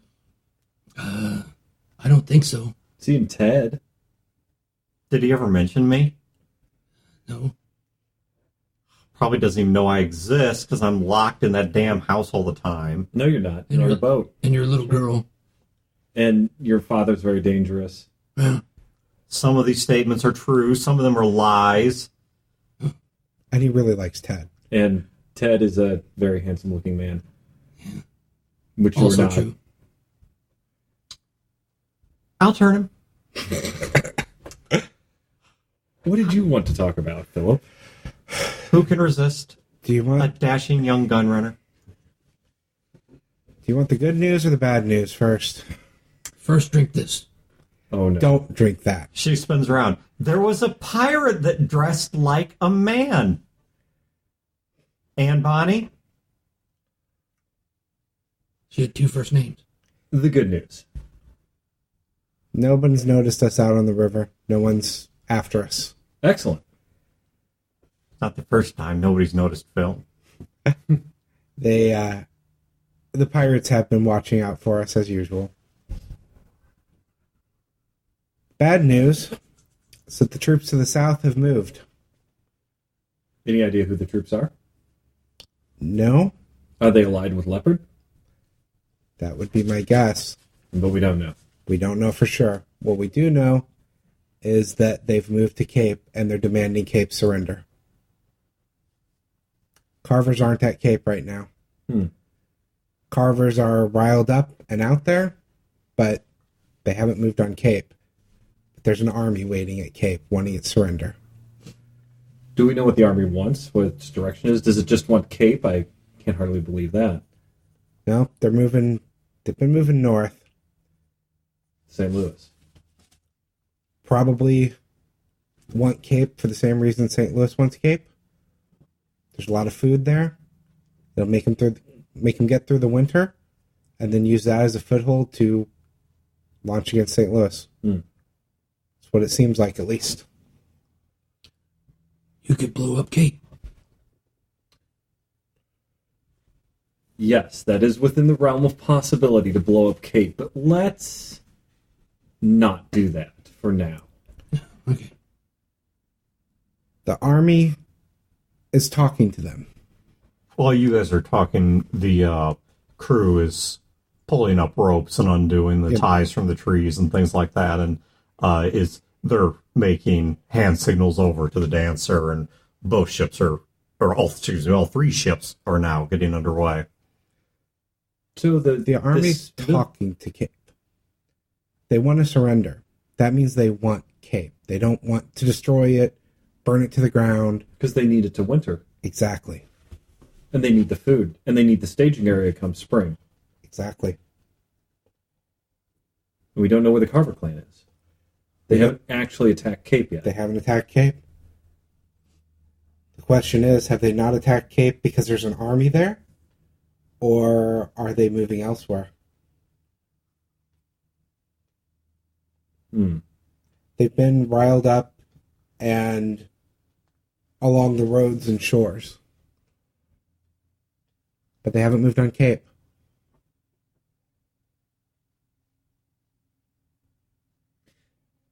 You're not going to like my idea. If it's worse than blowing up Kate, I don't expect to like it. Let's hear it. We redirect the Carver clan at the invaders. I like your idea because I was thinking the same thing. I have no idea how to do that. I do. And he looks at Motomar. Motomar looks behind him like you're looking at somebody behind him. Me? Don't agree to anything yet. We're just talking about ideas. I hope we come up with a better one.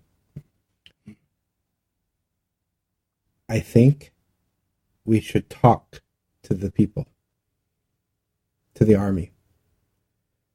But I'm afraid doing so with the eyes we have with us might look bad. The invaders? You want to talk to the invaders? I want information. We didn't get the information we wanted from Rat. We didn't get the information we wanted from Leopard.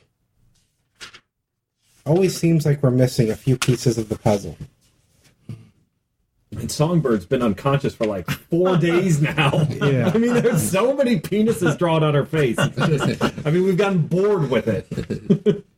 I think we keep missing pieces of the puzzle. It's like we have almost the whole picture, but more information cannot be a bad thing.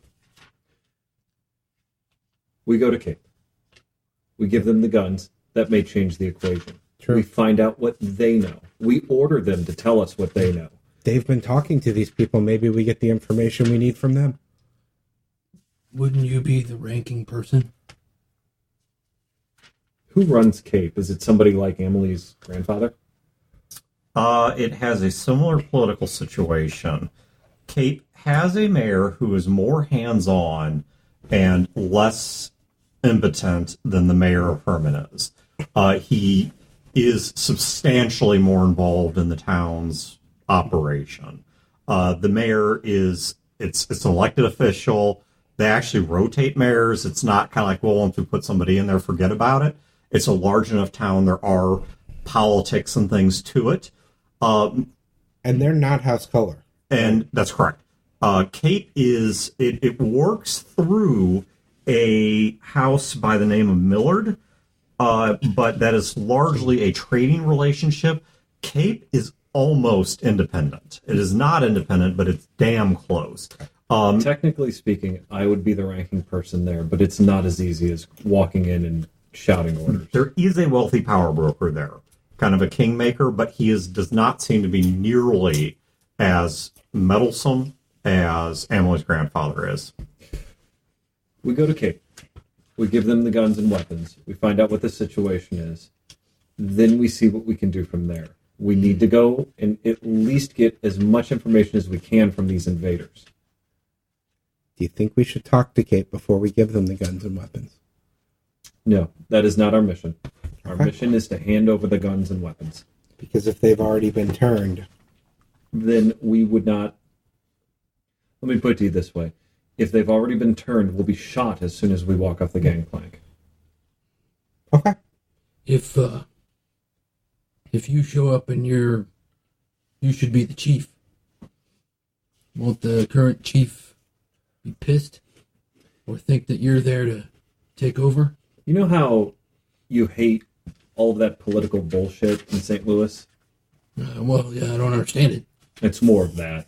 It isn't as simple as walking into a camp and having a bigger gun or a bigger fist. It's... They'll want something, we want something, and whoever has... The bigger gun or the bigger fist will...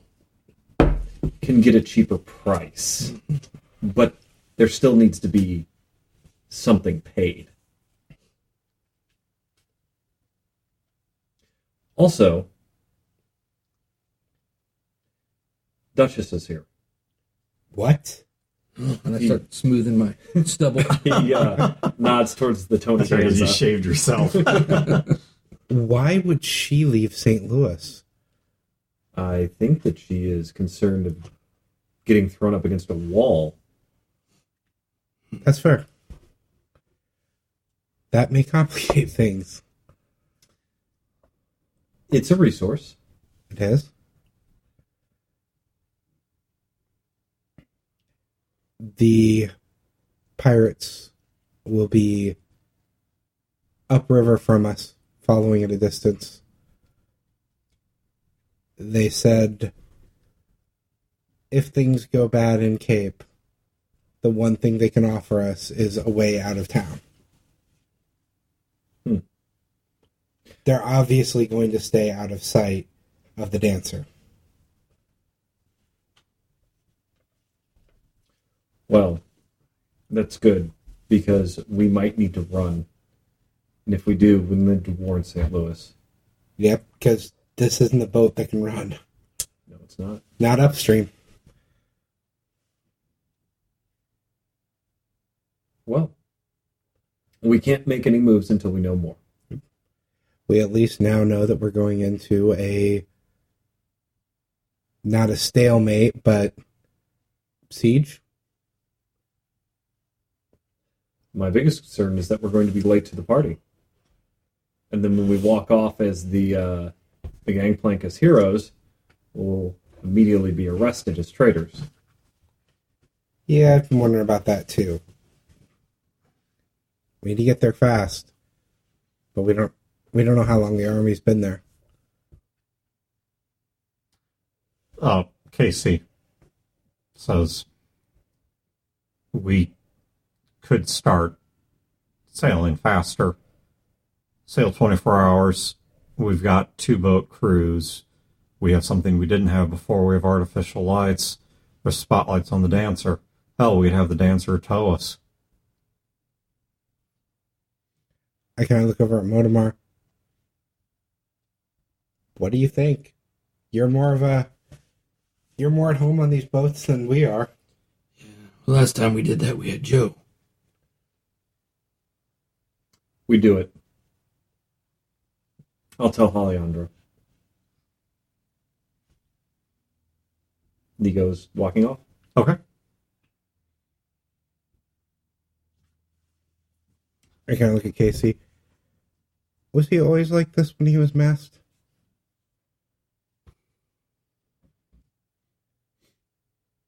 No. He was different before?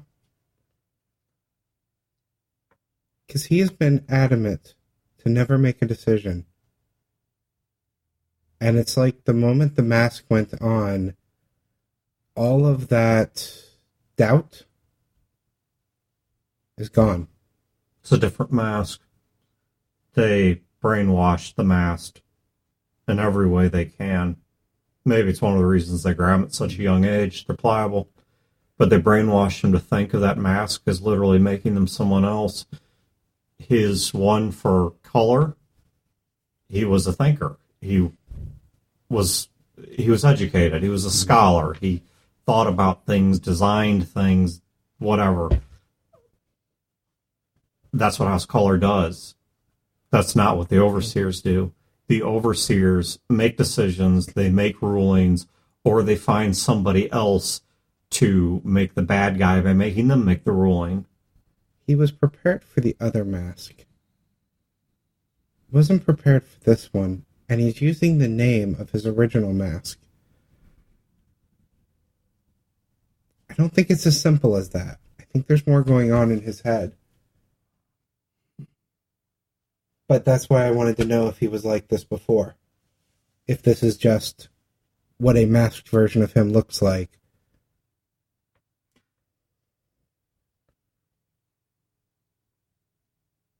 He was more of an idealist then.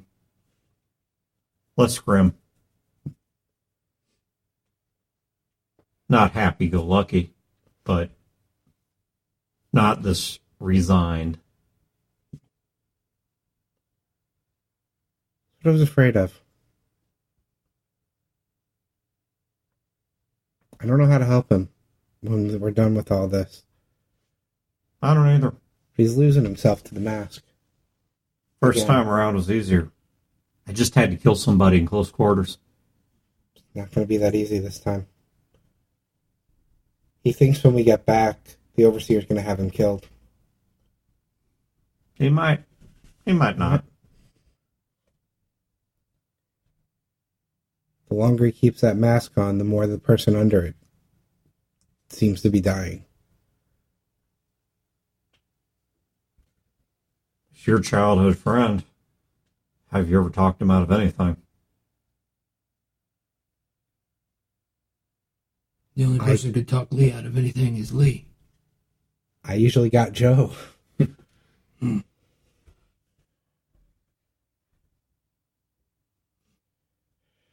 Well, right now, this is what we need. But I don't like it. When Casey walks away, I'll say, Phil, the Overseer did this to him. What if there's no more Overseer?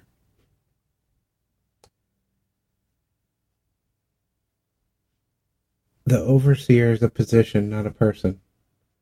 If you kill one Overseer, there's just a new one. What if you kill them all? If he's the last one left, then he's the Overseer.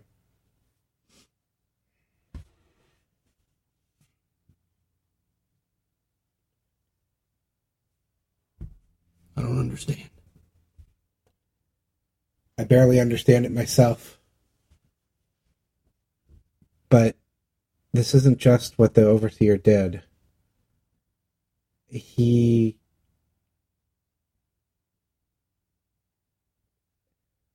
What happened back there, he made choices that I think he knew this was going to happen. I think he was sacrificing himself to save people. And I think somewhere in his head, he's looking for the way out.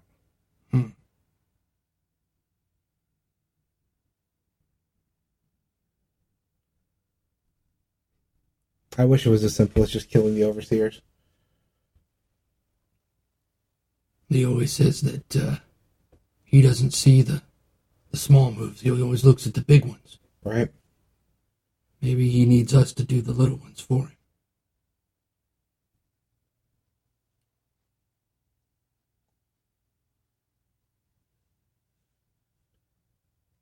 Well, I don't know what to do for him yet. I'm gonna go try and wake up Songbird. Yeah. Just take a stick. Okay, so you guys get the boats tied together, and the dancer is now pulling your ships downstream. Would you say that it's holding us closer? Yes, it is holding you closer, Tony Danza. Well, you could give me or whomever, a carrot dipped in the whatever it is, and You can. That is some honey peanut butter. Honey fresh. peanut butter. All it is honey, a little bit of salt, and fresh crisp. Honey roasted peanuts that you grind right there in the store. Yeah, fresh grind ground. on. Yeah, I ground on those a few hours ago.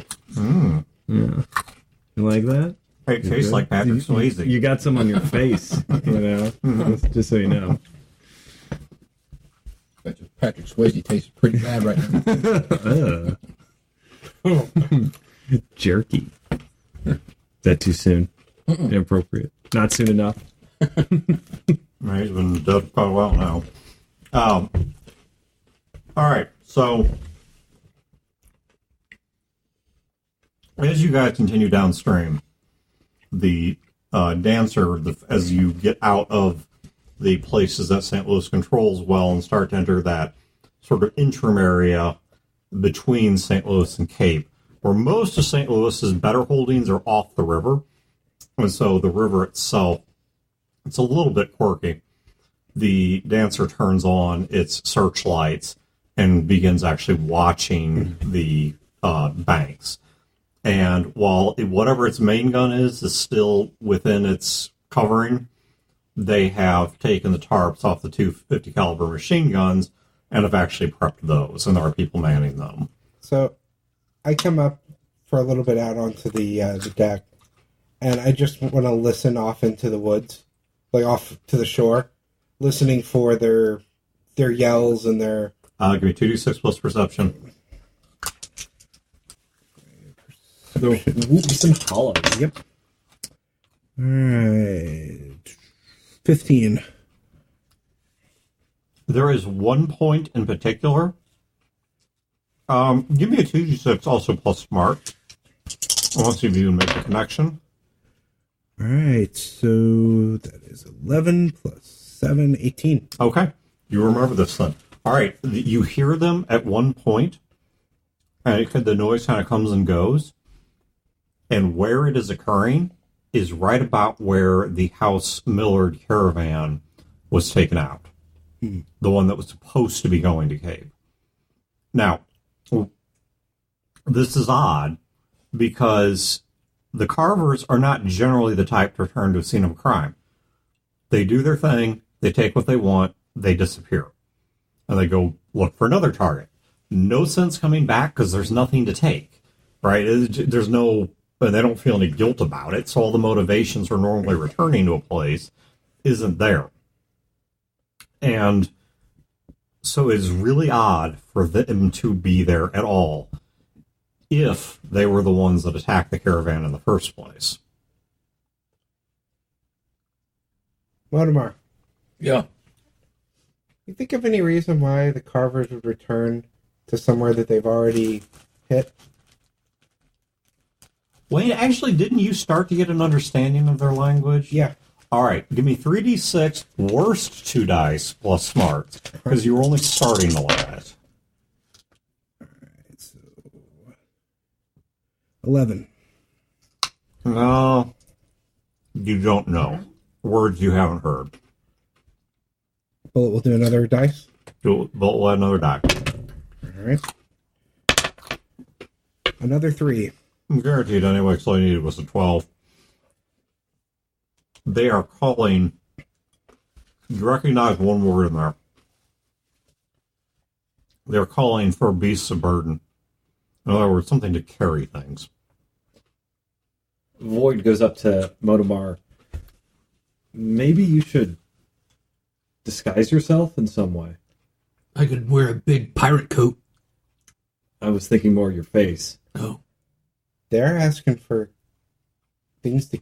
They want to carry stuff. They're moving big stuff. They might be moving their camp. Or supplies, or... Yeah, they're not big supply movers. Unless they're moving their camp. That's not good. Well, anything other than them going to sleep for the winter is not good. You hear some groans, struggles, and then heavy footfalls. Cyrus Weiss is coming across the rails from his ship, across the gunwales from his ship to your ship. Whale ho! Say that? Well, yeah. Okay, he's like, fuck you. And he hobbles over to you. Cyrus? How's your leg? I said that every time I saw it. Great. Thanks for asking. Yeah. You're welcome. Not to be impolite, since that'd be a first on this boat, but curious, do you understand what they say? Phil does. They're asking for animals to carry things. Carry things, that's not what they would use to attack. They'd come after the attack. Right? They're moving something. They want them brought there to move things. He looks to Lee. Overseer, if you would be so kind, could you ask the dancer to put its lights over that direction? They probably know we're here already. The dancer is a motor, right? Yeah, oh yeah. Okay, it's so a they diesel. hear- It's a yeah, diesel okay. ship. Okay, so they hear us. Oh yeah, and they're shining huge like searchlights along the. There's no hiding the ship, at least not in its current If operating mode. if the Carvers didn't attack the caravan, and whoever attacked it was just attacking to stop it, they might have stumbled across what was left, and that's why they want the animals to carry whatever was left there back. I'm imagining that they found a tank and don't have gas for it, but the gun works, because honestly, that is the worst possible scenario that I can think of with them at this moment. But You are correct. We should turn some lights on and know instead of guess. I signal over to the dancer, or tell them, or yell, or Okay. They start. shoot them, or That's exactly how things are communicated. BAM! Bitch! Sorry! I'll use this magic healing bullet next. Yeah! You know, 2d6 damage for 3d6 of healing. yes. Just start switches over to Borderlands style shooting. Skies of Glass will be replaced by Borderlands combat. No, okay, so you have them start putting the lights that direction, and when they first hit there, Cyrus readies a pair of binoculars. And, I ready my binoculars. and he starts searching that area over. Okay, so Chad, what you see is probably the same thing he does.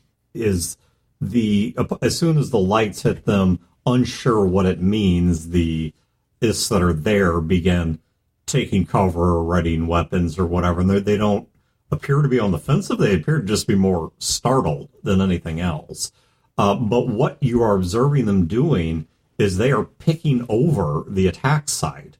They're butchering the dead animals. They are moving sacks of materials. They appear to be picking the site clean. Is that normal? If they sacked it, they would have taken it away, like you said. That's why I'm thinking they weren't the ones to attack it. Nope. And really, you need to hide your face. If one of them over there has a rifle with a scope or a... Oh, they're looking right into the light, so they're not going to see me. Or space goggles. Space goggles. Or space goggles. You laugh, but we've known 3 people that have had space goggles. This is true. I won't be like right on the rail. I'll be farther back so that way, just in case somebody gets a look and I'm So- not, like right there. If they didn't hit the supply caravan, then either Leopard's men were responsible for it, or the National Guard. Was it the National Guard? Yes. Yeah, National Guard, or another house. Is there a megaphone? Like, not an electric one, like just a megaphone on the ship? I don't see a reason why there wouldn't be. So, I mean, ship-to-ship communication has to occur somehow. Void picks it up and he uses it to yell to shore. Who hit that caravan? You're just scavenging.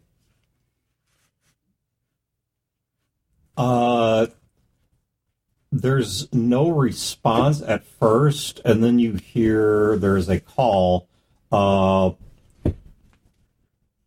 Wayne, give me another 3d6, pick the worst 2 plus up. See if you can recognize this one. Alright, so we're going to start with 9. 16. All right, got it that time. They're actually calling for help. They're calling in reinforcements.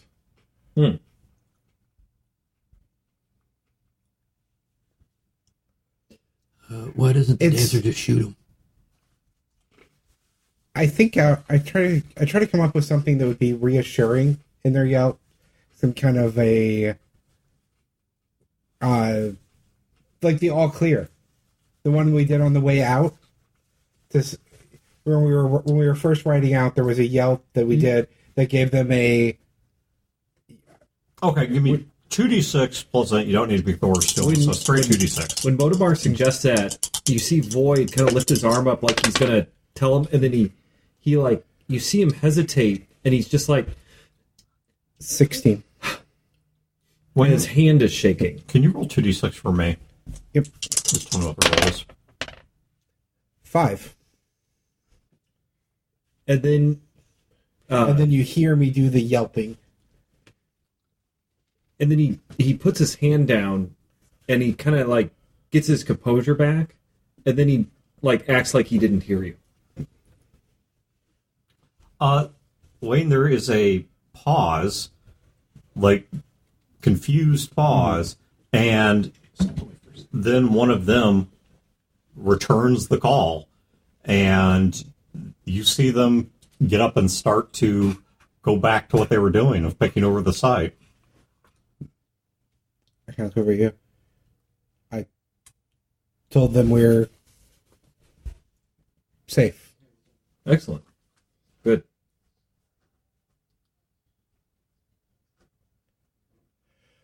So, somebody else attacked the caravan. They found it. They're getting supplies. We don't know who attacked it, though. No. But we know it's not them. Interesting. Cyrus says, what worries me is whatever that caravan had, they have now. Guns, food, armor, anything that was on it. Do we know what was going? I see Lee or Void thinking, and he's like, he's rubbing his right hand, like a lot. They didn't want to send weapons down. No, well, yes and no. Those caravans, it's mostly about capacity because they're going down to take from Cape a tribute or a tax of food and other materials and to bring it back north. Now, in payment, they would bring to Cape whatever Cape is requested. Right. There's typically a letter that is exchanged between the sitting mayor and St. Louis just before that caravan goes out that lists their... It's a wish list of this is what we want, this is what we need. They're allowed to prioritize it. The treaties are a bit complicated. So there could be some weapons, but it's not the type of shipment we're bringing, though. Well, no, it would not be that heavy. I mean, it would be whatever Cape requested, which was usually tools, machined tools, medicines. And whatever the caravan guards were... That's what I was getting to, is the caravan guards themselves, whatever arms and armament and armor and anything they had on them, because those caravans, because they returned with typically a lot of very valuable stuff in order to dissuade an attack by the Carver clan or any other group of raiders, was usually quite well armed. That caravan would be no small matter to take out.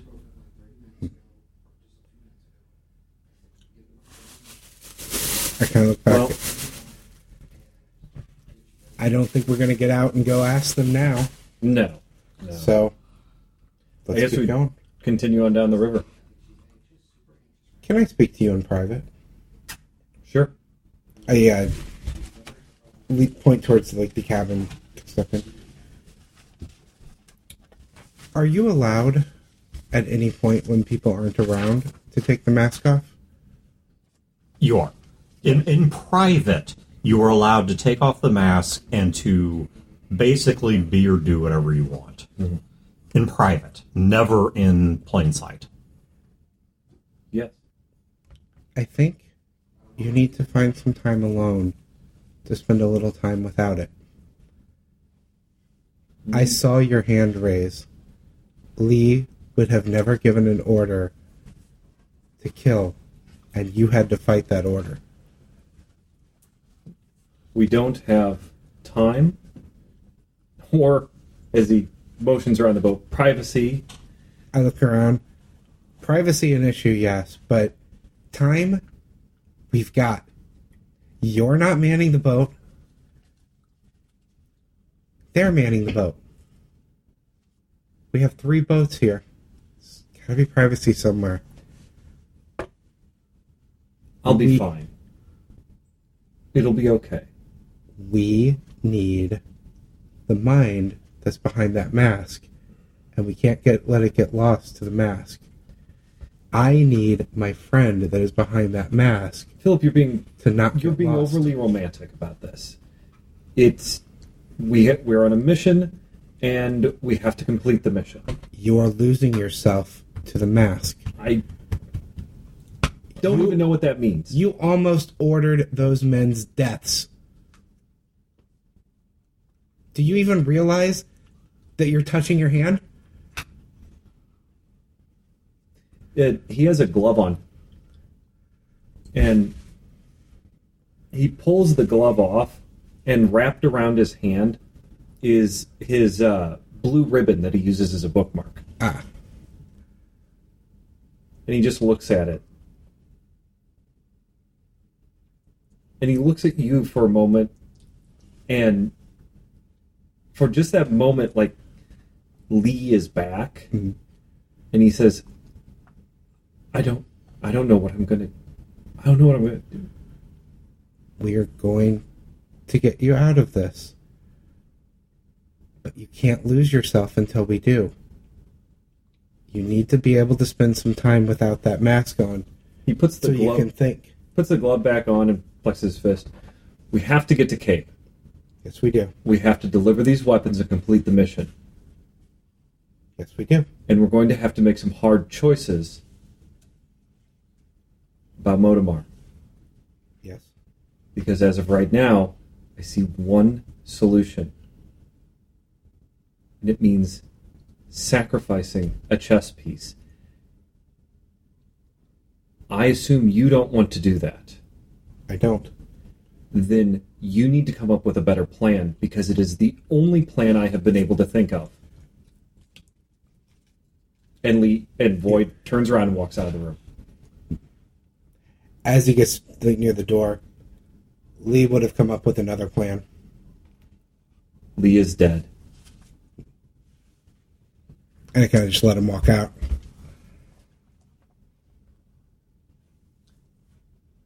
The total trip from where you were in St. Louis to Cape, I actually measured it out, it's about 120 miles, which means that under power, even moving, if we take you down to like 10 miles an hour, is a trip that could be completed easily within a 24-hour period.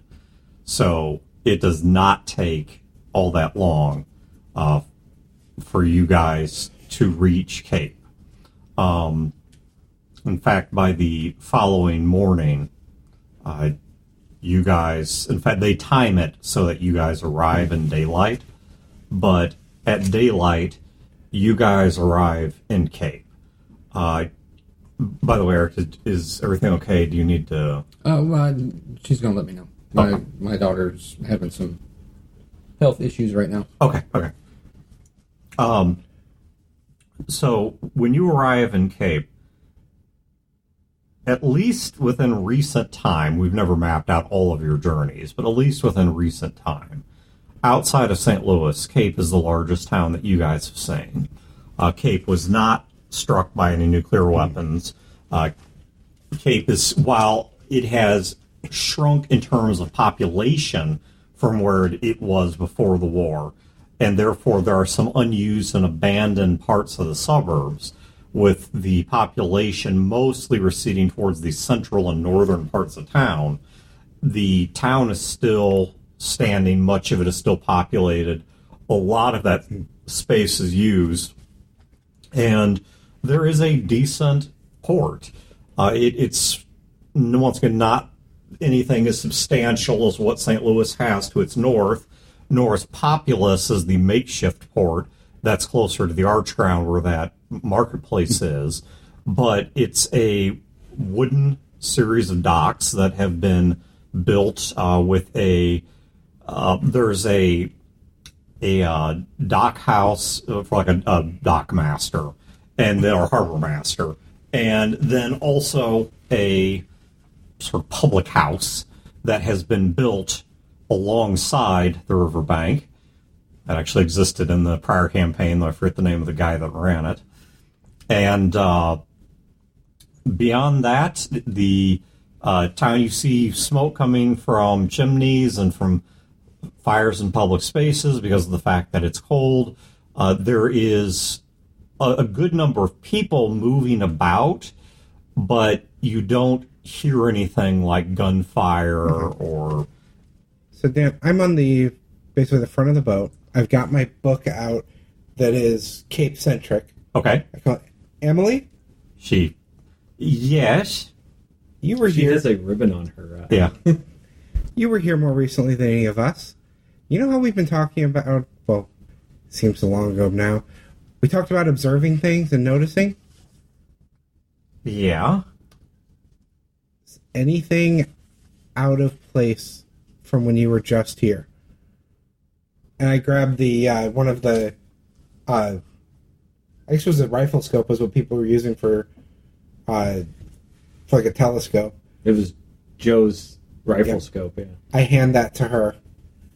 She looks around town and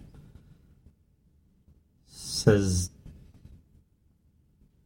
well, there's an earthen fortification on the west of town that when I was last here had more people and some cannons, and they're now gone? Maybe...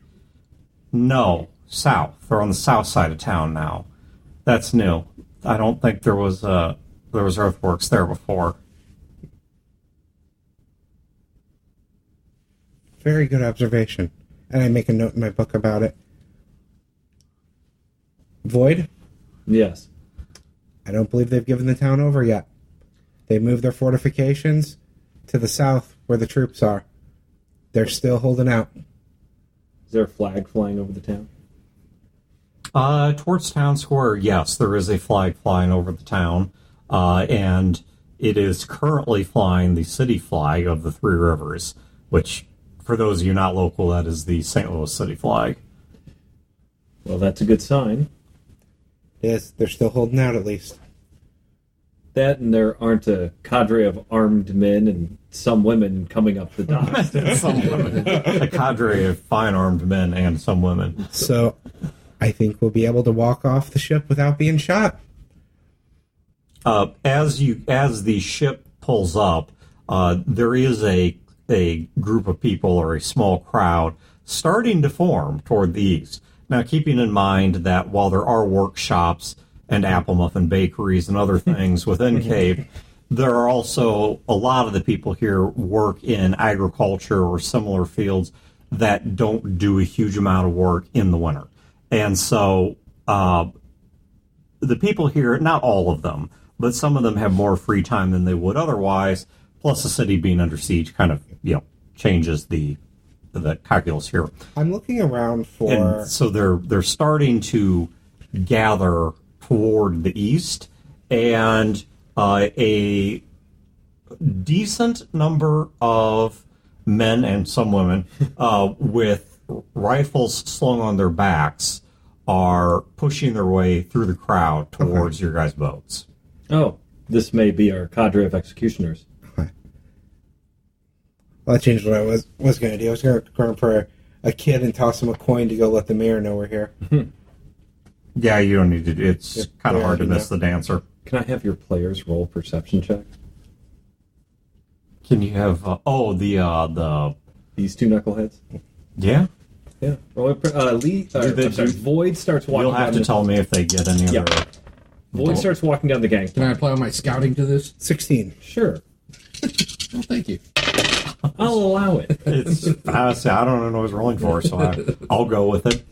That is an 18. Yep. Wow. Difficult. 16 and 18. Okay. Philip, you notice that Void is not carrying Lee's ever-present satchel with his books and mail. And you notice that there is a bulge in Lee's coat at the small of his back.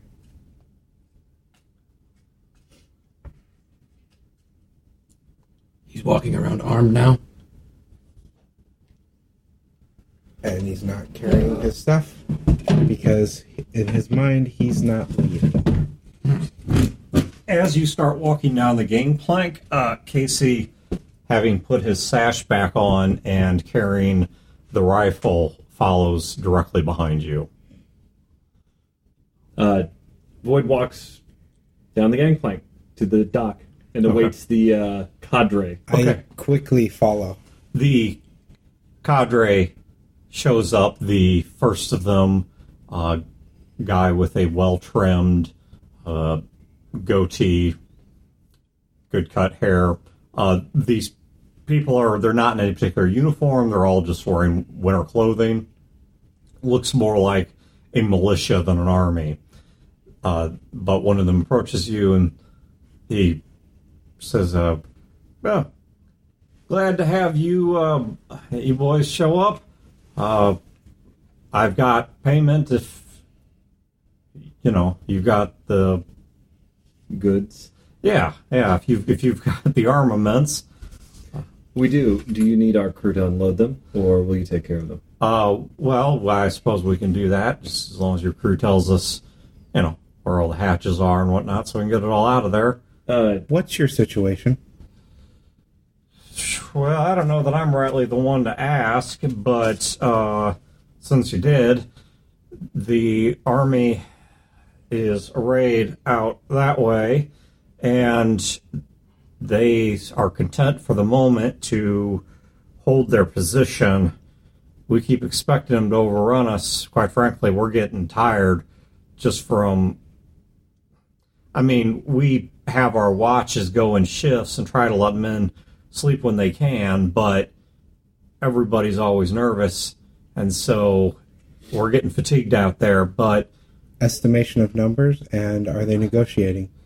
Well, yeah, they send messengers through that we let through to speak both to the mayor and to Frederick, but... Who is Frederick? Frederick Kane. He's a rich bastard, sort of kind of runs the place. Crazy fucker. Actually has like some low-tech robot things, and I don't think he's got it open now. It has a damn swimming pool, and was funding these like kids to be mercenaries. Crazy bastard. He lives in a estate over yonder. It's hard to be that rich in a town of this size and not make some kind of difference, but why they want to talk to him is beyond me. Will we be able to see this army from the walls? Yeah, we can. I don't know if their snipers might consider you worth breaking a hold fire over. To be honest, they wouldn't do that, sirship. But it would hurt negotiations. But yeah, you can at least get a decent look at it. Some of the forces we think are farther back, but you can at least see their front troops. We'll take a look, and then we will see... Alejandro, can you help this man unload? I got it, brother. We'll go visit the mayor, and then we'll go visit who is really in charge. Okay, Wayne. I'm going to grab Lee's bag and bring it with me. First of all, we're doing the trade. Okay, so another merchanting run has been completed. Draw your card. This is the hardship card. Okay, so for those of you at home, we are now moving to... Tell me if you look through it. We are now moving to the... Do you look through it? Yeah. Hardship stage to complete the either gain or loss of resources based on the sum of the boat's conduct over the past amount of time. All right. So the hit is to personnel. All right. So the hit is to actual manpower. Now, that makes a fair amount of sense given the fact that they've been in and out of conflict. There's obviously been a lot of distress on the ship. So the hit is against manpower. Now, what's going to happen is we're each going to roll 2d6 to determine the under-over. So you can either counter that with one card, and then we add the 2d6 to that, and then the over-under determines what happens to all the stuff on the field. Or you can counter it with two cards to drastically increase your chance of success, but you will automatically take a hit to the secondary card. There's also a stack of mail in there, tied with twine. That sketchbook. A sketchbook that's blank. So I'm trying to remember from before. And how does the dice rolling go for this? Okay. So what would happen... A copy of Treasure Island. Is a hardcover, actually very nice copy of Treasure You drew a 6 of clubs. Right. Okay. So what happens now is, at this point, I just described the Or I guess conflict. I should say. Right. Book. So you're going to pick a counter card and tell me what it means. Okay, so for example, let's just say you took the 6 of diamonds. So you might say, you know what? We're going to counter this by the resources we have taken good care of everyone. Okay, or something like that. Or you could say a 7, the 7 of clubs here. So you could say your people. So you might say that between the number of people you have and as kooky as she is, Amelie's resourcefulness or something like that is countering this distress to the crew. Or the hearts, their loyalty to us. Okay, so you explain to me how this is going. Now, what would then happen is, let's say you took the 7 of clubs against my 6 of clubs. We both roll 2d6 and add it to our card. All right, if you beat me, nothing happens. All right, and then we go to the cash out phase where you get your reward for selling the cargo. All right, if you lose to me, the margin by which you lost, you get to pick, but it has to come off your cards. Okay. So if I beat you by 5, a total of 5 points have to come off these cards to represent the toll that it has taken on your organization. Now, your other option is if you want to do a better job of ensuring success, you may throw in a second card. So you could say, you know what, we're not just going to use our people, so the clubs, but also the people plus we'll pay him a little extra or use the equipment we have or whatever, and I'm going to throw in the 6 of diamonds. So now your base is 13 plus the 2d6 against my 6 plus the 2d6. But because of the fact that you've thrown in a second resource, one of these 2 cards automatically gets reduced by 1, just to represent the fact that you are choosing to spend resources. All right, so looking at these, I think... So it's hardship against people because of how hard we've been pushing. Correct. But we have a crew that is competent, that, now we've got another big boat with us. We've got another boat. We have all this going there. The morale's even higher. And that's what I think we're countering it with our image of ourselves. Okay, so It's been hard, but we're tougher than ever. Okay, so 6 on an 8. Do you want to use a secondary card? We did last time, I think, but I'm going to say no this time. Okay. Unless anyone feels differently. Okay. So roll 2d6, and then can somebody roll 2d6 for me? Sure. You sure you don't want me to be the one rolling for you? 6 and a 1. So 7 and 6 is 13. You got a 4 and an 8 is a 12. Yep. That's actually not too bad. So it's only a 1 point difference. Huh? Okay, so what you do have to do now is you must pick one of those cards. Doesn't matter which one, you get to pick. So you have to now reduce one of your cards by 1 point to represent what this suffering, now it's not much apparently, but what this suffering did to the crew. So what happened? And Dysentery. well, it could be. I mean, maybe that's what happened is going so many places and whatever that disease ran through the ship. So what is the story of what occurred here? So from a story standpoint, there are 2 things I like. One you just hit on. Dysentery? Not dysentery Gross. exactly, but disease. Please not dysentery. They were in port with a lot of people drinking for a while, Dan, throw me then back on the river. So and that's how you take out the DM. That was quite dramatic. So I like that idea. I also like the idea of we countered it with image because they're confident, but we came down with one of the big ships and we have this other ship and all this is going on and it's so much more than we're used to dealing with.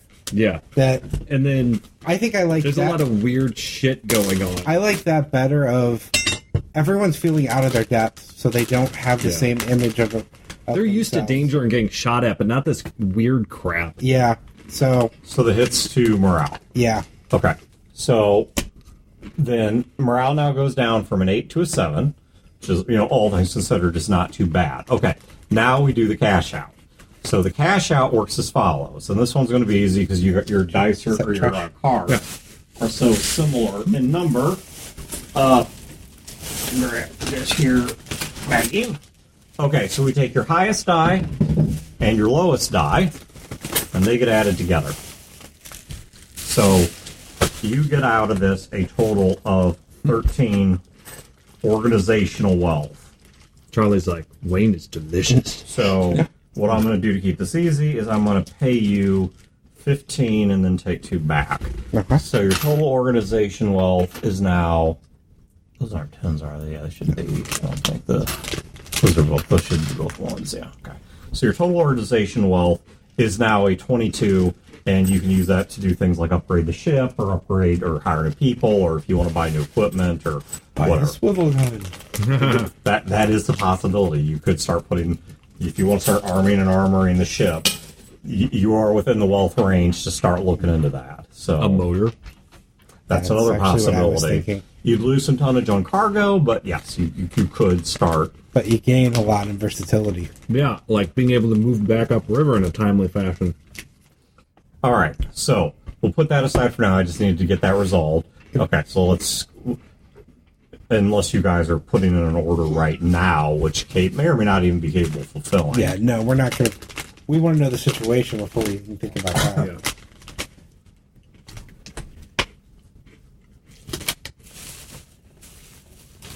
Oops.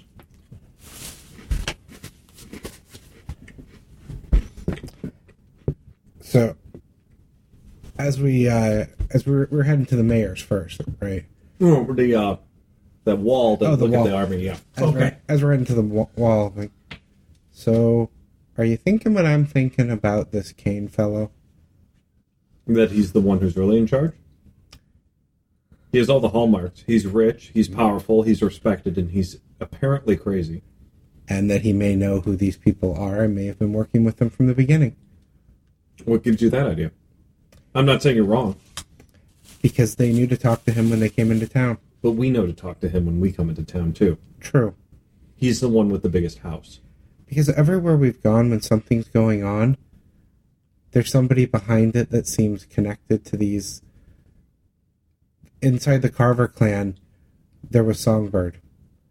Inside up in the city, there was Leopard. Let me ask you And this. there was Rat. The zoo, as Songbird refers to them. Do you believe that they're connected with this army? I do. Why? Because they are the ones manipulating everything.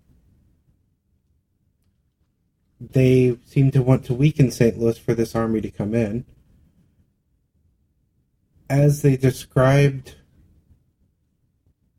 Actually, I don't think... I didn't hear a lot of what Leopard said in the room, so I don't remember what he did say that I would have heard. They wanted to build a better world for themselves. I don't think that army is them. I think that army is another tool that they are using. I could believe it's a chess piece. And I could also believe that they might be manipulated. Mm-hmm. Or they could be separate and taking advantage of a situation. We don't know. We can't assume yet. It's good to have theories, but we have to remember that these are theories. We don't know yet. Dan, who's all up at the wall? Along the wall is a fairly substantial, maybe a couple hundred militiamen that they've made camp mostly away from the wall, but they do always have, when you walk up there at least, they have armed people on the wall, mostly observers, but there are people down behind the wall that are sitting around campfires or have taken up residence in the nearby abandoned buildings where they've built fires and are just talking and laughing and playing cards, and morale seems to be good. Yeah, obviously hasn't been fighting. Mm-hmm. You don't sit around playing cards if you're actually worried about getting shot. Well, you can do both, I suppose, but the spirits seem high, yeah. I climbed to the top of the wall. Okay, so you start climbing up some of the like the tree trunks, some railroad tie, basically like wooden planks and such they built into the side of this earthwork. And once you reach the top of it, you start scoping out what you can see of the enemy army. Now, got my binoculars out. right, and there is a hill there that goes down a bit, so there's a good chance there's more forces back there that you simply can't see. But what you do see of them is there's a relatively similar size. Well, no, it's actually a smaller force. There's a forward force that some of them are standing around or sitting around. Some of them are down in prone positions, watching the wall through their own rifle scopes. You notice that while the uniforms are crude, they are uniformed. That they're all wearing matching heavy woolen, very dark green button-up shirts and dark green pants. These aren't space soldiers, so that's good. They have matching rifles. And I'm listing this stuff off for Philip as we in So- Bodemar. No armor? Not that you see outside of the clothing. They could be wearing something under it. But And not- it's a forward force too. Those might be their lighter scouts. that is also distinctly possible. Tanks, vehicles. Okay, so looking back a bit further, you can see peeking over the top of the hill a couple things that certainly do catch your interest. The most worrisome of them is you can count about half a dozen tops of field pieces. And I don't mention that out loud. the field pieces look both more numerous and larger than the ones that Cape is fielding, and they might have more farther back. But you see about half a dozen that are, well, not forward deployed, but forward-ish deployed. Now, this could be intimidation. They could be they want them seen without making them super easy targets. Right. The thing that is perhaps a bit weirder is following back a ways. So there's a hill that goes down, and this is where you lose sight of things. And then it goes back up, and there's a hilltop that would be difficult, to shoot at from here. So think of it as being, it's kind of like, it's not a ravine there, but it's like that. So it's a raised area that's beyond where the forward deployed troops are.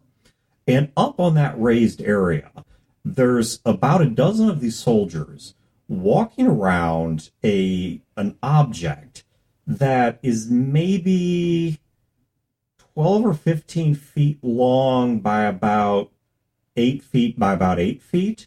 And it is covered under tarps, and there are two horses tied to trees nearby that were likely towing whatever it is.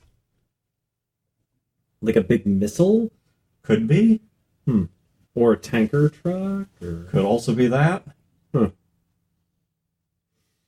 I hand the binoculars over to either one of you guys. All right, I'll, you look at your voice. yeah, I'll take a look. I mean, obviously, I'm not well versed on military dress and all that stuff, but I'm purely looking at how well they're arrayed. Does it look like they're wanting to be seen?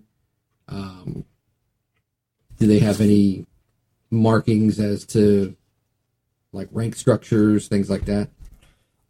They do have rank markings. Would you know how to read them? I wouldn't know what they were, but I would notice that they were different. Yes, okay. They do have rank marking structures. So there does appear to be structure to their military. Because I've seen Temper's Militia. I know what they Yes. how they do their things. So, okay. And they're watching us. Yes. All right. I give them the finger, Actually, one of them flicks you off back. and then I wave. Well, I asked one of the guardsmen here, militia guys, like, what's your name? God damn it. That's a weird name. Beal. Beal? Beal, have you seen any aircraft, helicopters, airplanes flying through the air? You know, funny you should ask about that. I guess it was yesterday morning, not a whole lot later than this, maybe about 10 o'clock, that we spotted, didn't hear, just spotted two black objects way up there. Tiny little specks. Thought they might be birds, but got to look at them through the scopes, and they're definitely not birds. Passed overhead real quiet-like, and then just moved on. What direction did they come from, and what direction did they go? Well, they came from about that way, any points northeast-ish, and then after they had passed over, they turned that way, any points southwest, or southeast-ish, excuse me, and flew off that direction. Now look at you two. What's in those directions? Said northeast. Northeast of here would be somewhere in central Illinois. Okay. Southeast of here would be toward, you pass through some parts of Tennessee and ultimately end up around Waycross and the NAS. And we know about the NAS. Oh yeah, that's public knowledge. Okay. There's no secret to its existence. It can't hide. Yeah, no. I kind of passed that on. I was like, I have no idea why Illinois. Wayne, actually, there ain't nothing in Illinois. A lot of boredom. This really ain't merchanting. What are your other skills? Merchant and appraise are my two skills. All right. Give me 3D. What's your negatives? Guns and mechanics. Okay, this is kind of mechanics-ish. Give me 3d6 worst 2 plus intelligence. So 12. Okay. Average. That is all you needed, because this is fairly, for what you're an educated person. This would be pretty general knowledge. Lee, it's also possible that you would know this just off the top of your head, the same as Philip does. Mm-hmm. You do know that back in the days of yore, aircraft making long flights, because of the distances and speeds, they oftentimes wouldn't follow straight to and from routes. So if they wanted to make a single pass, they wouldn't come and leave from the same direction. They'd come in from somewhere outside, make a loop to see what they wanted to see, and only pass over their target on one of the directions. So they could have already been by and not being seen and come back through. Precisely. So if they wanted to get a good turn, and especially if, for example, they did not want to make that turn over St. Louis, which is where they would have to make it if they did a straight line, then the next best way to do it, if you're coming from the southeast, would be to fly more northerly and then loop around westward. Okay, so come over and then loop back southeast. So it would be a more sensible flight plan if you wanted to make a long turn without doing it over St. Louis. So there's only one place that would have, that I know of, that would have planes like that could fly silently that high up. And if they were looping around and coming back through, that would make sense. What place is that? Jacksonville? Was it Jacksonville? Yes. Yeah, Jacksonville. Hmm. What if this army's from there? I look through the binoculars again. You say they have, like, sort of homemade-ish uniforms?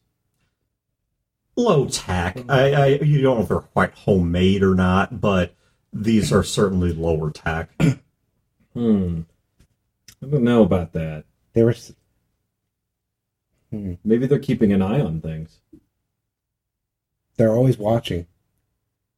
They would want to know what's going on here, even if they weren't involved. Lee, this shot I'm going to give you without a roll, because you would know this, because this is semi-common knowledge in general in St. Louis, and certainly among the mass, it is absolutely common knowledge that St. Louis does maintain at least a loose diplomatic relationship with Jacksonville because of the fact that Jacksonville, from what you understand, and not that you know a whole lot about the politics of Jacksonville, but they seem to view St. Louis as, one, a stabilizing factor in the region, and secondly, because of its reach and diversity, St. Louis is a great one-stop shop for a variety of bulk materials. And so you do know that there is trade that occurs between the two organizations. Now, they're not tightly connected. Right. It's not like they're like a mutual defense pact or something. But if St. Louis was under siege, it certainly would.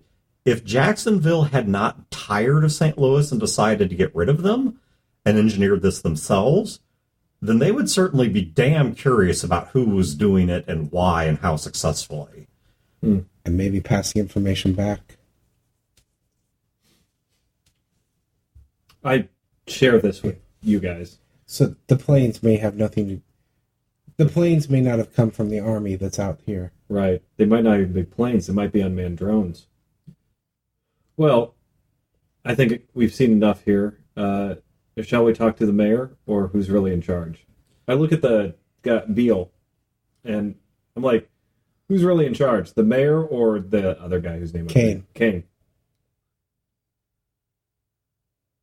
I tell you, from around here, Mayor tries his damnedest, he really does, but... Let's go talk to Kane. I'm sure the mayor's a good man. He's a very good man. Very commendable. With the number of soldiers and stuff, how easy would it have been just for them to come in and just take Cape, just based on what we saw? Cape is dug in enough that they would take it. They would have no problem if they wanted to, if morale was good, which it appears to be, to put up a bit of a fight here. Now, simply out artillerying them. Well, it's like getting into a safe. You know, do you want to crack the safe and not damage it and open the door and take what you want, or do you want to put a bomb on it and blow the door off? And also to use damage what's inside. Yes, and also to use a bit more of a modern day military point of reference. If you start blowing apart buildings in Cape, you create rubble, you create bigger mess than there already is. Right. And if you have a ground-up organized militia, not a professional army to defeat, but a ground-up organized militia that feels they're fighting over their home turf in rubble-strewn streets, which are great for cover, Cape will become their Stalingrad. Okay. Especially with very cold months fast approaching. Or at least it has that potential. Or the town could break and give up. But if they don't, this could turn into, it's a really risky move for this other army to attack. Okay. They'd have to know they're doing it right. Well, let's go talk to Kane. Kane. All right, you guys are... Do you want to get directions, or do you want to be led by somebody? It's the biggest house in Cape. Okay, yeah. All right, you're all right. So Casey goes... Yeah, go? Yeah. Okay. All right, well, and it's late anyway. Okay, then we'll end here, and we will pick up next time. She's taking her to Glennon. We'll pick up next time then with your guys' conversation with Frederick Kane, and unless you guys blow his head off, it's kind of our play. Broder will probably be back. Yeah, so we'll probably shoot him in the head for no good reason. They get another character killed, and I suspect more information will be uncovered there.